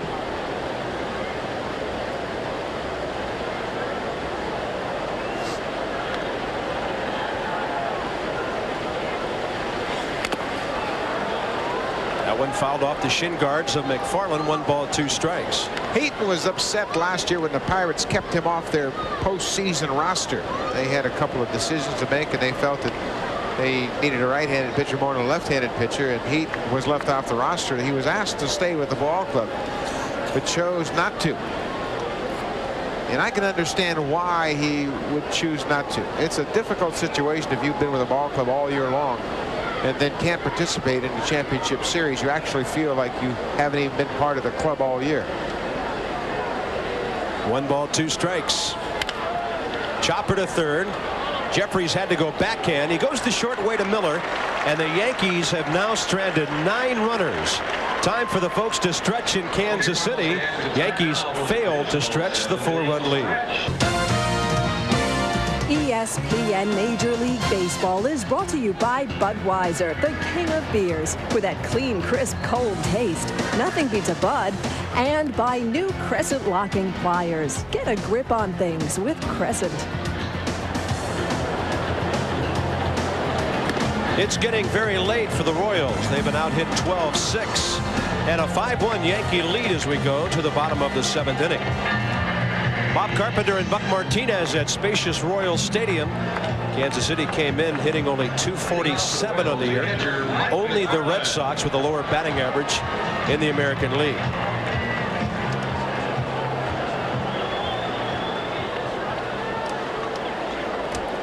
Mike McFarland steps in.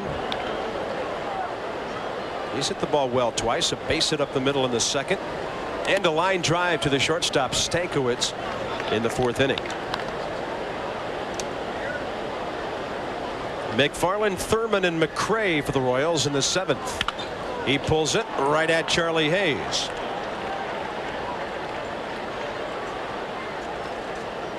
Perfectly positioned at third base. Take a look at it. McFarland hits another ball sharply, sinking fastball away from him, but he's robbed by Charlie Hayes. Just a step to his right, makes the grab. Boy, he shored up that third base position. They have been looking for a good glove at third for a long time. Gary Thurman up there. This is the point of the ball game where if you're in the Kansas City dugout or in the stands waiting for the comeback, the outs seem to be coming very quickly. Same thing happens to the Yankees last night here. Jeff Montgomery came in after Rusty Meacham, and they registered very quick outs early in the count. In a very fast-moving ball game here last night that only went 2 hours and 24 minutes.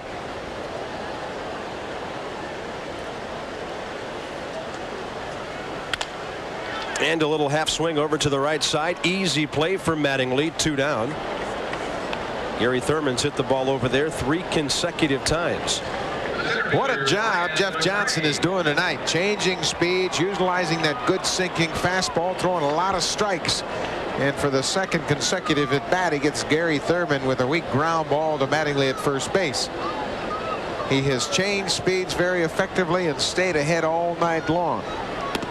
Of course, he was the benefactor of a 4-run first inning, and that'll make anybody relax.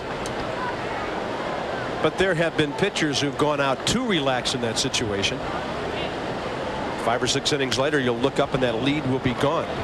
Well, we should point out the fact that Mac Noakes, the catcher, kept him in his game plan, and even after that first 4-run half inning. He went to the mound with a 4-0 lead, but Noakes kept him in the game plan. Mark Connor gave him a pretty good game plan to take to the mound, and he's really done a job here. Low and inside, 2-1. Royals with only 1 base hit since the 4th inning. There's the pitching coach, Mark Connor, who has had some ups and downs with his starting staff this year. They lost Pascual Perez early on, and now they've lost Steve Howe, both suspended, and they've had to patch it together. But the starters have been much improved lately. Getting another good start tonight from Jeff Johnson.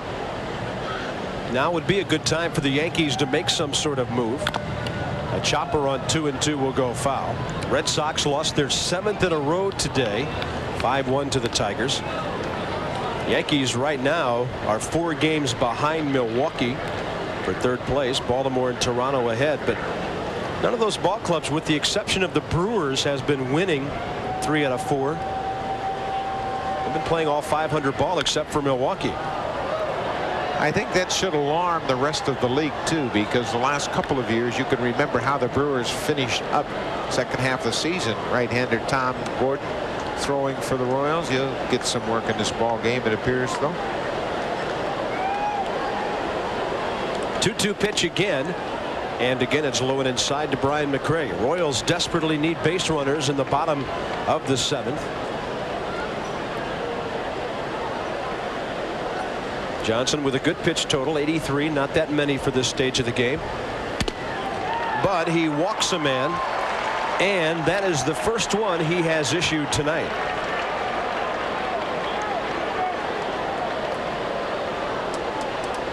They'll keep a close eye on him from this point out. They want to finish up this start on a real positive note. He has pitched so well for them. Buck, the fact that you mentioned last inning that he has had problem in the 6th inning. Normally that's when a pitcher will be up in that 80 pitch area. So I mean, he may be just entering the danger zone here in terms of how many pitches he's thrown. Rico Rossi, the number 9 hitter. He's right in the mid-80s now in terms of numbers of pitches, and he's been able to take care of Rossi twice on easy fly balls.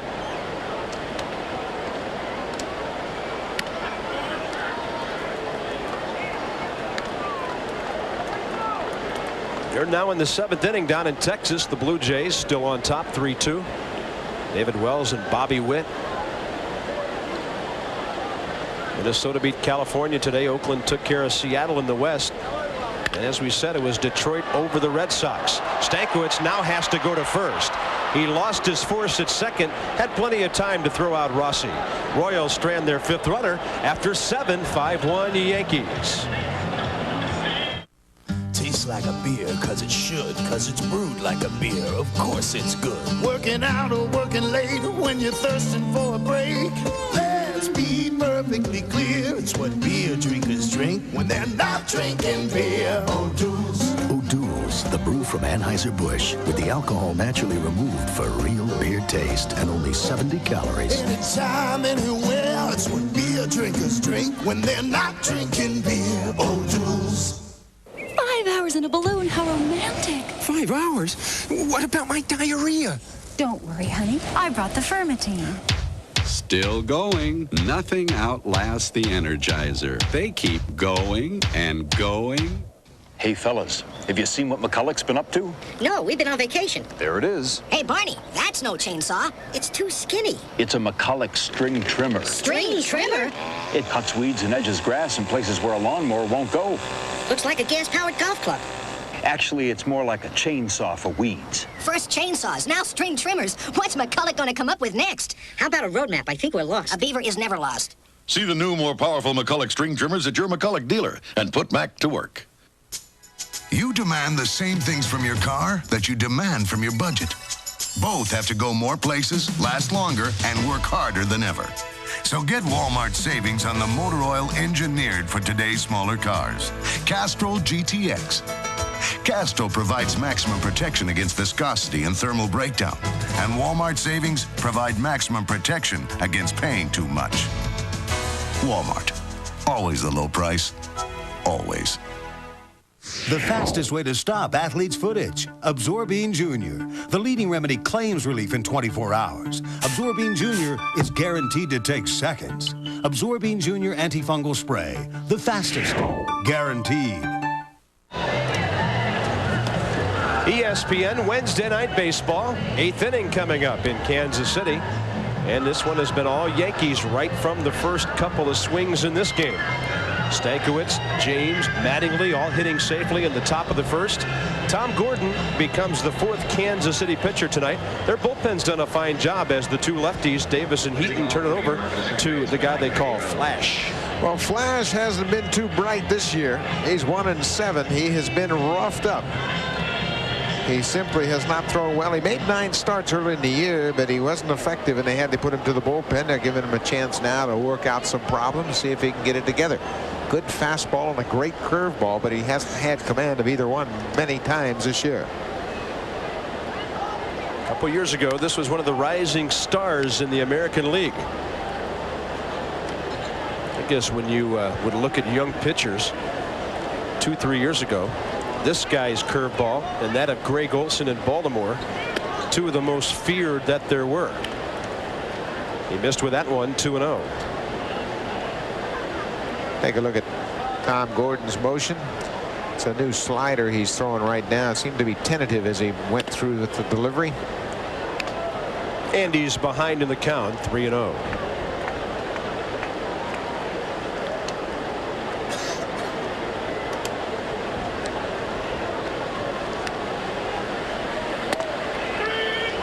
Mike Gallego leading things off, followed by Andy Stankiewicz and Deion James. Gallego with an 0 for 3 night so far. And he'll take the free pass leading off the 8th inning. That's only the 3rd time tonight the Yankees have put the leadoff man on.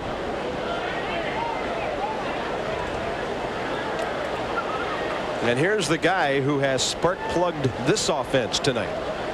Stankiewicz 3 for 4 with a run scored and a stolen base. Will he be swinging on the first one? Ooh, the curveball had him bailing out, didn't it? They had seen enough on that first pitch fastball, so Gordon gets the curveball over to go strike one. That's what they say, your heart's in it, but the rest of you ain't. And he was out of there, and then a good breaking ball in the dirt. And now he's in the hole 0-2. Well, I bet you Gordon's going to challenge him with breaking balls his entire at bat to see how he fares. Like a change up there. He was way out in front. Shook off one side. In the dirt, gets away. Down to second base, Gallego.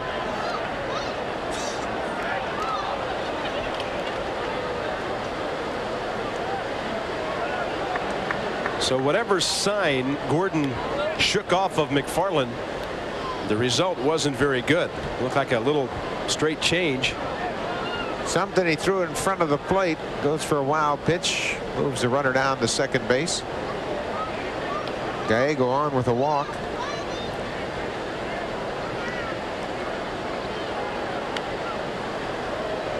Now a count of 1-2. Stankiewicz goes the other way. Knocked down by Miller. He gets up and safe at first. Stankiewicz is on again.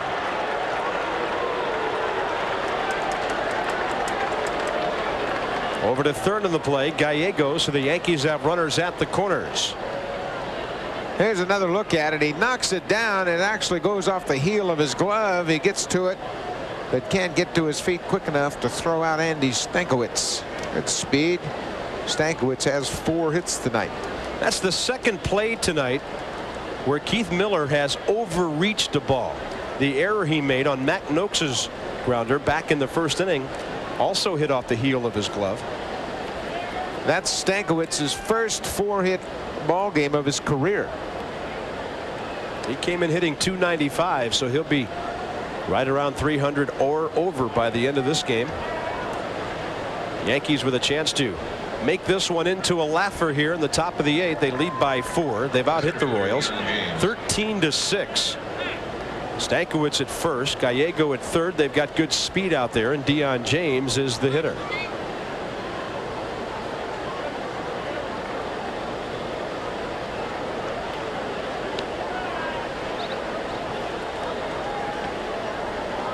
Infield is in. Sometimes you don't see that in a 4-run ball game, but the 4-run deficit is the critical thing. Not that you're going to get many grand slams in this ballpark, but managers will do just about anything to keep from going down by 5. Little chopper to short. And the out at first as one runner. Stankiewicz moves up. Rossi charged and threw out James. And that's the first out. Gallego no chance to advance because Rossi had the whole play right in front of him. Gordon gets the weak ground ball to the shortstop. Infield's drawn in. Gallego has to hold up, make sure it's through. Rossi goes to first base to retire James. Look at that. They were putting on Mattingly with the base open, and Gordon almost threw it away. McFarland was shifting outside. Gordon threw the ball sort of near the plate. So Mattingly's walk will load things up for Mel Hall. That's exactly why you don't just hold up 4 fingers and send the runner to first base. You have to have the pitcher make all 4 pitches.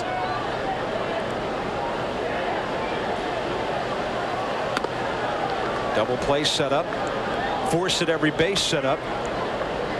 Now McRae says, I'm not going to let Don Mattingly beat me. I'll take my chances against Mel Hall. Of course, Hall steps in a dangerous man. 0 for 4. He's a real hacker who loves to step in there against hard-throwing right-handers. And he's got 43 ribbies, and he loves to hit with the bases loaded. He's a hard ball hitter.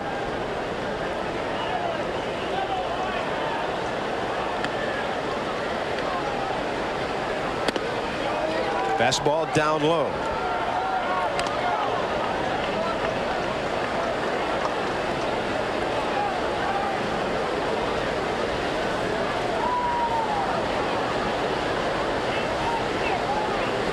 Mel has hit the ball in the air 3 times tonight and been called on strikes.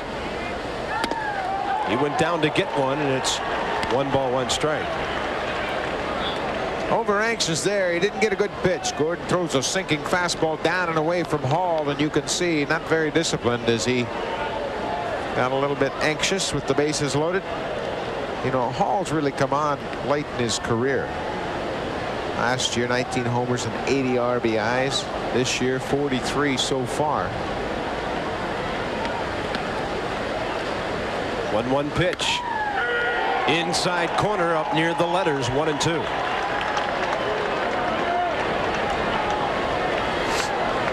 Sinker ball away, and then he busts the fastball in on his hands and gets the called strike. Good pitch right there.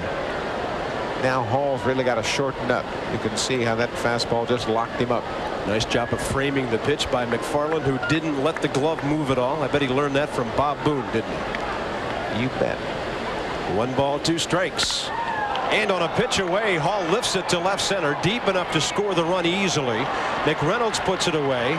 Another runner moves up to third, and the Yankees finally have their 5-run lead back. It's now 6-1 on Mel Hall's 44th RBI. Hal McRae won't be pleased with the location of this pitch.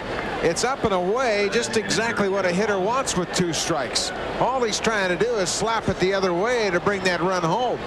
And Gordon really gives in to the hitter Hall, and the Yankees have that 5-run lead now. Gallego on with a walk, comes around to score. Hall picks him up with a sacrifice fly, but that was not a good pitch to a hitter with 2 strikes. And Gordon has some work left now with Kevin Moss.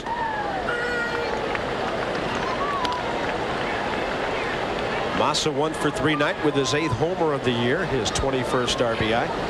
11 of his 21 RBIs now coming on those 8 home runs.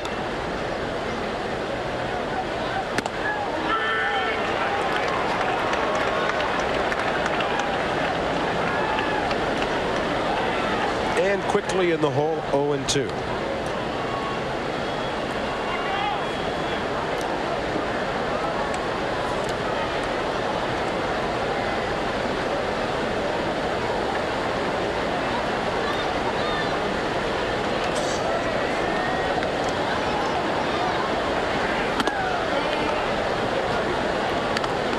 Getaway day for the Yankees tomorrow. Get home day is what they've probably dubbed it. A 2-week road trip. If they can hold on here tonight and win tomorrow when Scott Sanderson takes on Mark Gubicza, they could go home 7-7 for the trip. 1-2 pitch to Moss. Comebacker. Gordon will throw him out. But the Yankees had a run on 2 walks, a hit, and a sac fly. And after 7.5, they lead the Royals here in Kansas City, 6-1. The Yankees lead at 6-1. Go to the bottom of the 8th inning. This copyrighted telecast is presented by the authority of Major League Baseball and may not be reproduced or retransmitted in any form without the express written consent of Major League Baseball. We always let players read that when they come back to the parks of their major league debuts. Although you actually, did you debut in the old ballpark? Oh, yeah. Before you came over here? I debuted for about 3 years in the old ballpark. Over on the hilltop back in 1969. Huh? Municipal Stadium, 1969. That was a cozy little hitter's place. Oh, yeah. 421 to center. And a fly ball lifted by Keith Miller to left center, and it will drop. It's over the glove of Deion James, and Miller will check in with a leadoff double. Initially, it looked like that ball would hang up long enough to be caught. And Keith Miller has his second extra base hit of the night. Well, it may not seem like much now, but that run in the top of the inning may come back to haunt the Royals. Just take a look at this little Texas League base hit by Miller. Hall and James really get their wires crossed up. Hall doesn't have a chance for it now, just pulls out of the way, but James came in too close and the ball bounces over his head. Yeah, that's the problem. They were both running the same route to the ball. Nobody was prepared for the hop. Greg Jeffries, the hitter. And outside from Jeff Johnson.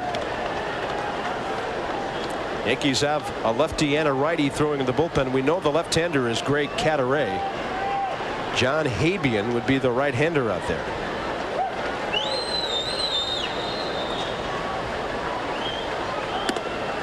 Johnson now struggling a bit with location. He's gone to 2-0, and there are some good hitters coming up in this inning. Well, this is the longest outing of the year for Jeff Johnson. He pitched 7 innings against Baltimore earlier in the year, back in April.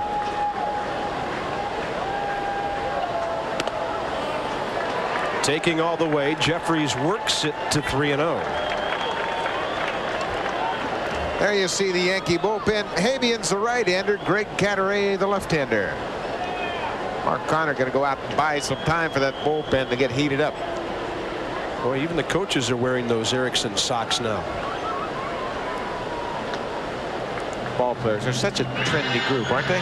They made a big deal of it last week in Boston when Roger Clemens wore all red socks. They made this big deal about him making a fashion statement. He finally said, wait a minute, my feet hurt. That's why I wore them. We'll check some scores for you. Tribe and White Sox late. Rangers batting, still trailing. Earlier today, Minnesota hammered California. Red Sox lost their 7th straight. And Oakland increased its lead in the West. Cardinals inched a bit closer in the National League East. And the Reds roll on. That's 3 in a row by the Mets over the Cubs now. Expos over the Phillies. And Atlanta rolling. As rolling down to first base is Greg Jeffries. That's only the second walk issued by Jeff Johnson, but both of those have come in the last 4 hitters. Take a look at ball 4 right here. Johnson thinks he may have had a strike, but the umpire, Greg Koss, didn't agree with it. First 2 runners here in the 8th have gotten on, and man, oh man, you got to think back to the top of the inning when the Royals gave up that extra run. This is Johnson's best outing of the year. He faces Wally Joyner, and strike 1 to Wally. Tough night for the Royal first baseman. A strikeout, a double play ball, and a grounder. Playing pretty much straight up infield and outfield. And he lofts one into right. Charging in is Larich. No play. The bases will be loaded with nobody out. With a 5-run lead, Jim Larich was not about to attempt a shoestring catch. Well, he just saw his outfield mates botch one up over in left field, so he was going to play it on the hop. Not hit that sharply, just a humpback liner into right. Larich gives ground, plays it off the hop. Keith Miller has to wait till he's sure it's not going to be caught. He can just advance to third. Royals have the bases loaded, nobody out. And their cleanup hitter, Kevin McReynolds, up to the plate. Matt Noakes out to the mound to remind Jeff Johnson how well he pitched to him, and Buck Showalter is going to make a change, so it doesn't make any difference about Jeff Johnson any longer. Showalter is going to go to a very good bullpen, and he's calling for the right-hander, John Habian. 7+ innings for Jeff Johnson. He leaves with a 5-run lead. A good portion of it's in jeopardy. Pitching change coming up. This is the chart in the Royals dugout. Hal McRae has all the Yankee pitchers listed there His pitches, what he throws, the best pitch, and comments about him, his tendencies and what he might throw in a pressure situation. So now they'll go to John Habian on that list and check out his pitches and see what he's done to the Royal hitters in the past. And McRae will pass that on first to McReynolds, then to Brett, and then to the rest of the Royal hitters. Kevin McReynolds is the next man up there. And off the end of the bat, he pops it up.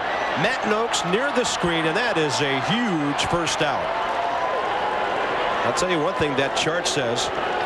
It says Habian can throw the fastball up around 90, and he's got two very good sliders. One's a little short, snappy one, and he's got a big hook that can get strikeouts. Let's see what he threw to McReynolds. Boy, a little bit of an off-speed fastball looked like. He was out in front of it. Kind of a batting practice fastball. Nice touch. Big pitch right there, but he's not out of the woods yet. He's got George Brett to contend with. There's a look at his numbers to this point in the year. 167 ERA, and the Yankee bullpen has been awfully effective most of the year. But Habian is a pitcher that usually retires the first man he faces. 73% of the time last year he did it, and that was a big one on one pitch. George Brett is up there, facing a righty for the first time tonight. That one gets away.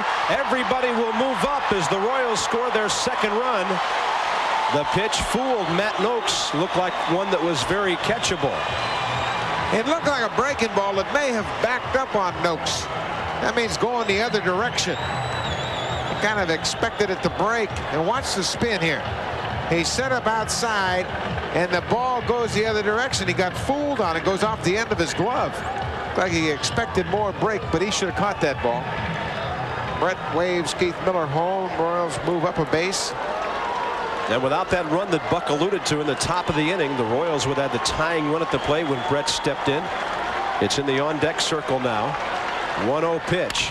Little chopper past the mound. Another run will score, and Brett is just out by a step at first base. George with his 21st RBI of the year. It's now a 6-3 game. And over to third base went Wally Joyner. Well, you can see why George Brett's mired in a slump. He's not swinging the bat very well right now. Goes after a bad pitch. You don't see him do that too often with base runners on. He picks up an RBI, but he won't be pleased about it. Cost them an out. And earlier in his career, George Brett is across the bag by the time that throw gets there. Inside to McFarland. He needs a base hit here to keep the inning alive and get the tying run to the plate. But the Royals have pecked away and picked up 2 here in the 8th. And this sets up a scenario where they could be facing an old teammate in the 9th inning. Steve Farr is the guy who closes things out for the Yankees. 1 ball, 1 strike to McFarland, who's 1 for 3.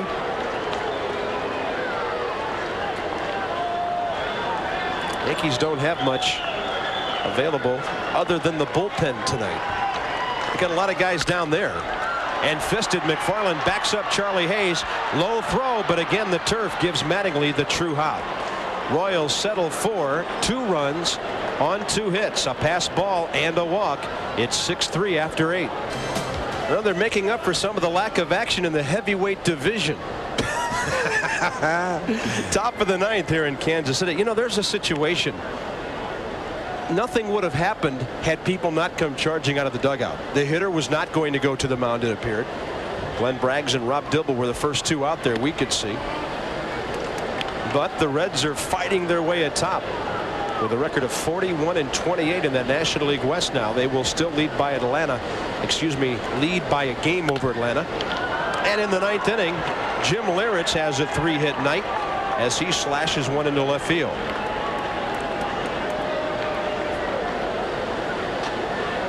Big night for some Yankee reserves. Deion James has 3 hits playing center. Leyritz has 3 hits and a sac fly playing right field.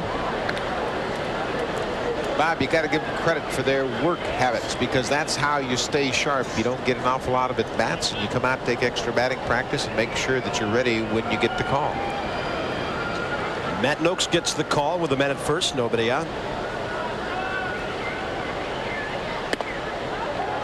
He wasn't swinging right away. Looked like he reacted to the breaking ball. Well, a lot of rain today brought all the bugs out. Those stadium lights must be too much to stay away from.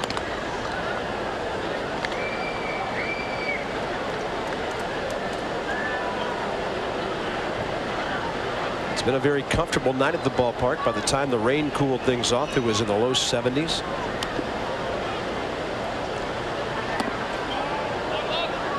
One ball, one strike to Matt Noakes.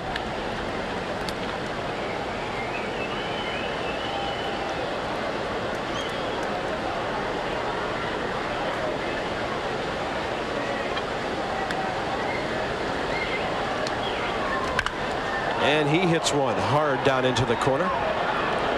Mattingly's put a couple of balls down there tonight. Only man to hit one out of here fair, Kevin Moss, back in the third inning.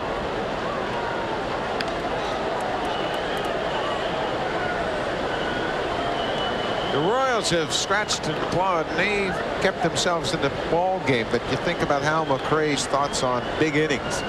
Take away that 4-run inning in the first, and they're ahead 3-2. But the Yankees capitalized on a fast start. 3 consecutive base hits, and then a walk, a sac fly, and another base hit, and they scored 4. And you really have to credit the Yankees hitting approach. Buck in that first inning. 1 ball, 2 strikes. Grounder. Joyner to the bag. It'll be a 3-6 base and tag double play. And here's Chris Myers. All right, top 9. The O's tied with the Brewers in Milwaukee. Leo Gomez up. Darren Holmes drops it in. Randy Milligan scores the lead run. The O's add. They have a 7-4 advantage. They're still batting in the 9th. The Jays, of course, also leading. Let's go back to Bob.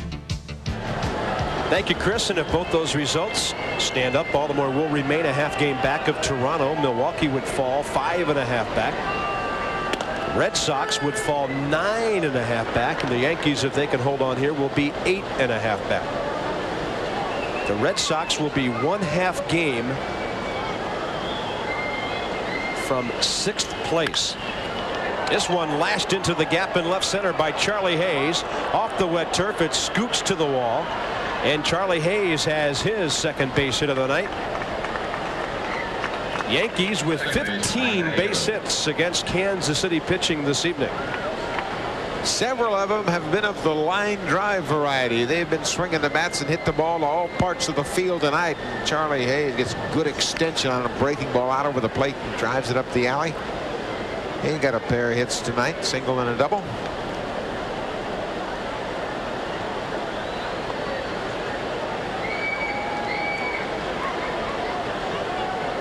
And Gallego, the hitter. He's without a base hit, 0 for 3 with a walk. Mike Gallego and Mel Hall, the only Yankee hitters without base hits. Hall does have an RBI fly ball. But we talked about that Yankee hitting approach in the first inning. It's almost as if they knew Rick Reed would be throwing a lot of early count fastballs, and they were all over him. They probably had those first 3 base hits by Stankiewicz, James, and Mattingly, Buck, on maybe at the most 5 or 6 pitches. The Yankees have a first-year scout working for them as an advanced scout, and it's a former big league catcher, Ron Hassey. His first year removed from playing, and he's sending in some very thorough reports about pitchers and hitters and their tendencies, and obviously turned in a good report about Rick Reed. Scouts are the unsung heroes of baseball. We're not talking necessarily about the guys who sit in the stands at high school and American Legion games and evaluate talent, but these advanced scouts that precede their team into a city. These guys go right from the ballpark back to their hotel room, and I've talked to a couple of guys like Boots Day and Gordon Lakey. Boots is with the Royals, Lakey with the Blue Jays. These guys will sit up till 3, 4 o'clock in the morning writing their notes out, because if they wait till the next day, they say, they'll forget some of those things they need to get down on paper for their ball club right away. So talk about some guys who put in some serious hours, and they're at the ballpark early. They're not showing up at game time either. Well, that's when you really find out about a hitter. You watch him in batting practice and see what he's trying to do with the ball. Watch him feel, watch him throw the ball, get a good read on maybe if he's got a ailment. sore arm or something like that. 2-2 pitch. Gallego fouls off the overhand offering of Tom Gordon. Mentioned the Yankees and the White Sox playing in Sunday night on ESPN. Bart Johnson, the advanced scout for the White Sox, is here watching the ball game, checking out the Yankees, and he'll file a report. And Gordon blows it right by Gallego. Yankees strand a runner. They've left a dozen tonight, and the Royals have 3 outs remaining. They trail by 3. Bottom of the 9th coming up.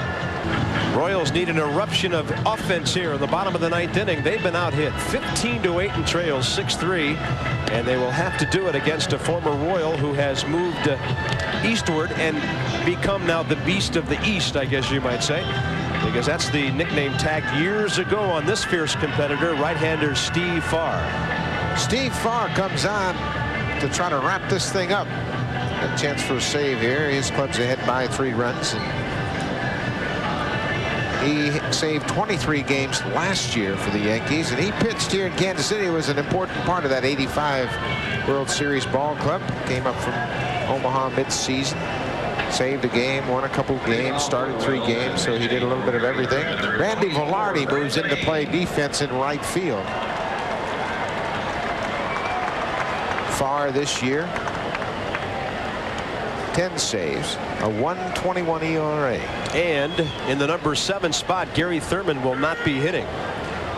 Left-handed hitting catcher Brent Mayne is on as Al McRae goes to his bench for the first time tonight. Mayne had a sacrifice fly in last night's ball game. The difference, he drove in the winning run.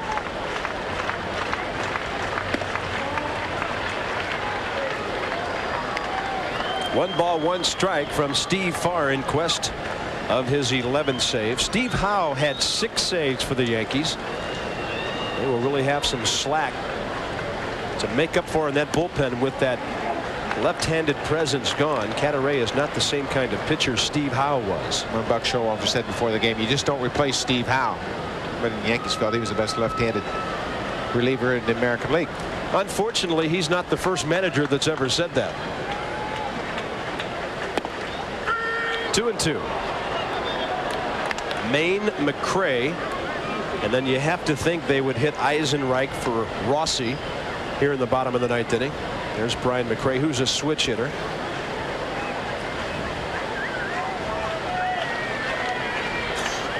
And the 2-2 pitch. It was close enough to be hacking, and Mayne fouled it off.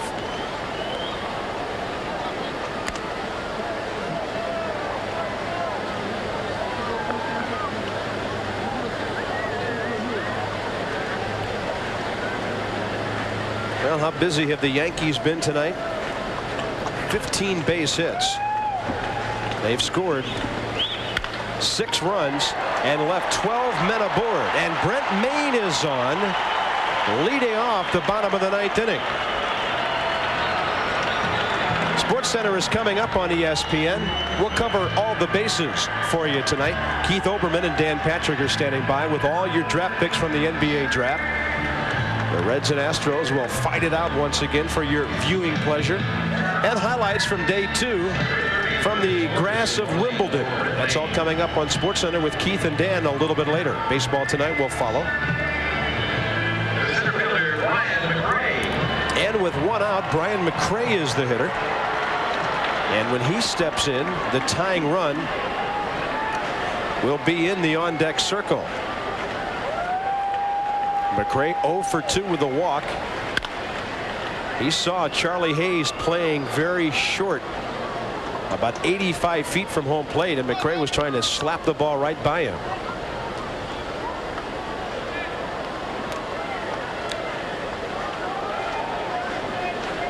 There's Eisenreich, who will bat for Rico Rossi next. Breaking ball by Farr. That one got in on McRae, and he couldn't hit it fair on that side either. No balls, 2 strikes.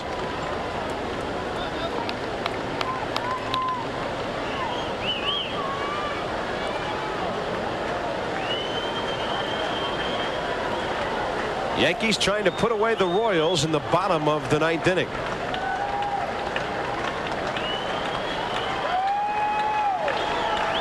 0-2. And the fastball rides high.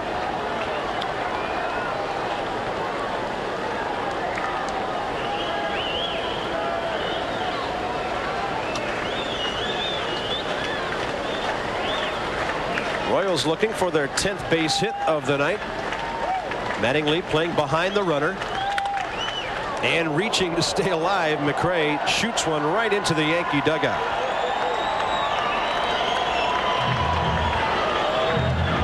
Royals through the weekend were really getting the offense going. They had a .283 batting mark over the previous 3.5 weeks. I talked to Bob Melvin before the game tonight, and he said the big difference was not only the number of hits but the times at which they get them.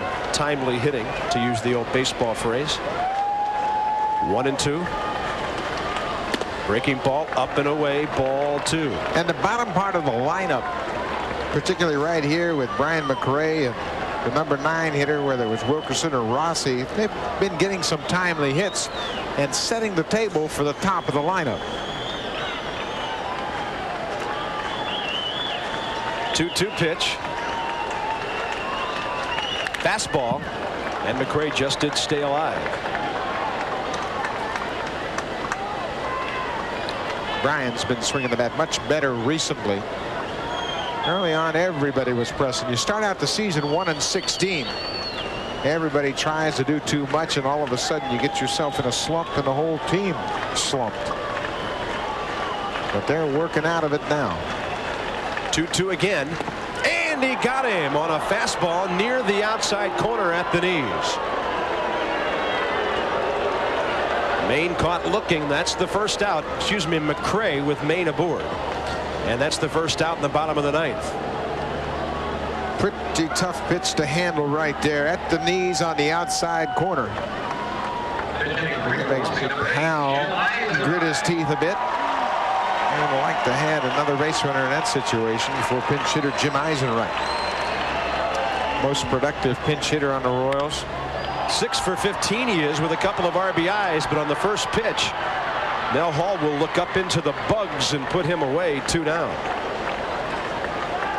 Eisenreich had been a .400 hitter in a pinch hitting role, and now the Royals, without still the tying run at the plate, will look to Keith Miller to keep things alive. Greg Jeffries would follow. If the Yankees win it, they'll be within 2 of the 500 mark. The Royals would go 11 under, and the Yankees would leapfrog over Boston into 4th place in the American League East. No matter what happens, the Royals will stay ahead of Seattle.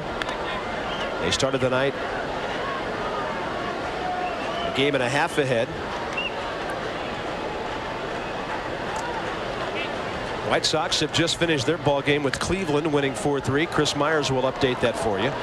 Baseball tonight after Sports Center as well. And now it's 0-2 on Keith Miller.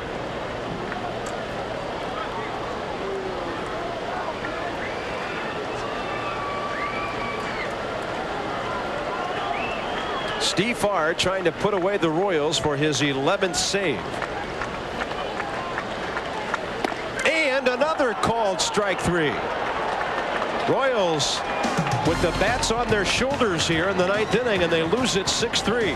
4-run first inning did the Royals in. They got 9 hits, but it wasn't enough. The Yankees win it 6-3 on 15 hits. And the Royals were busy on the bases tonight as well. They stranded 7.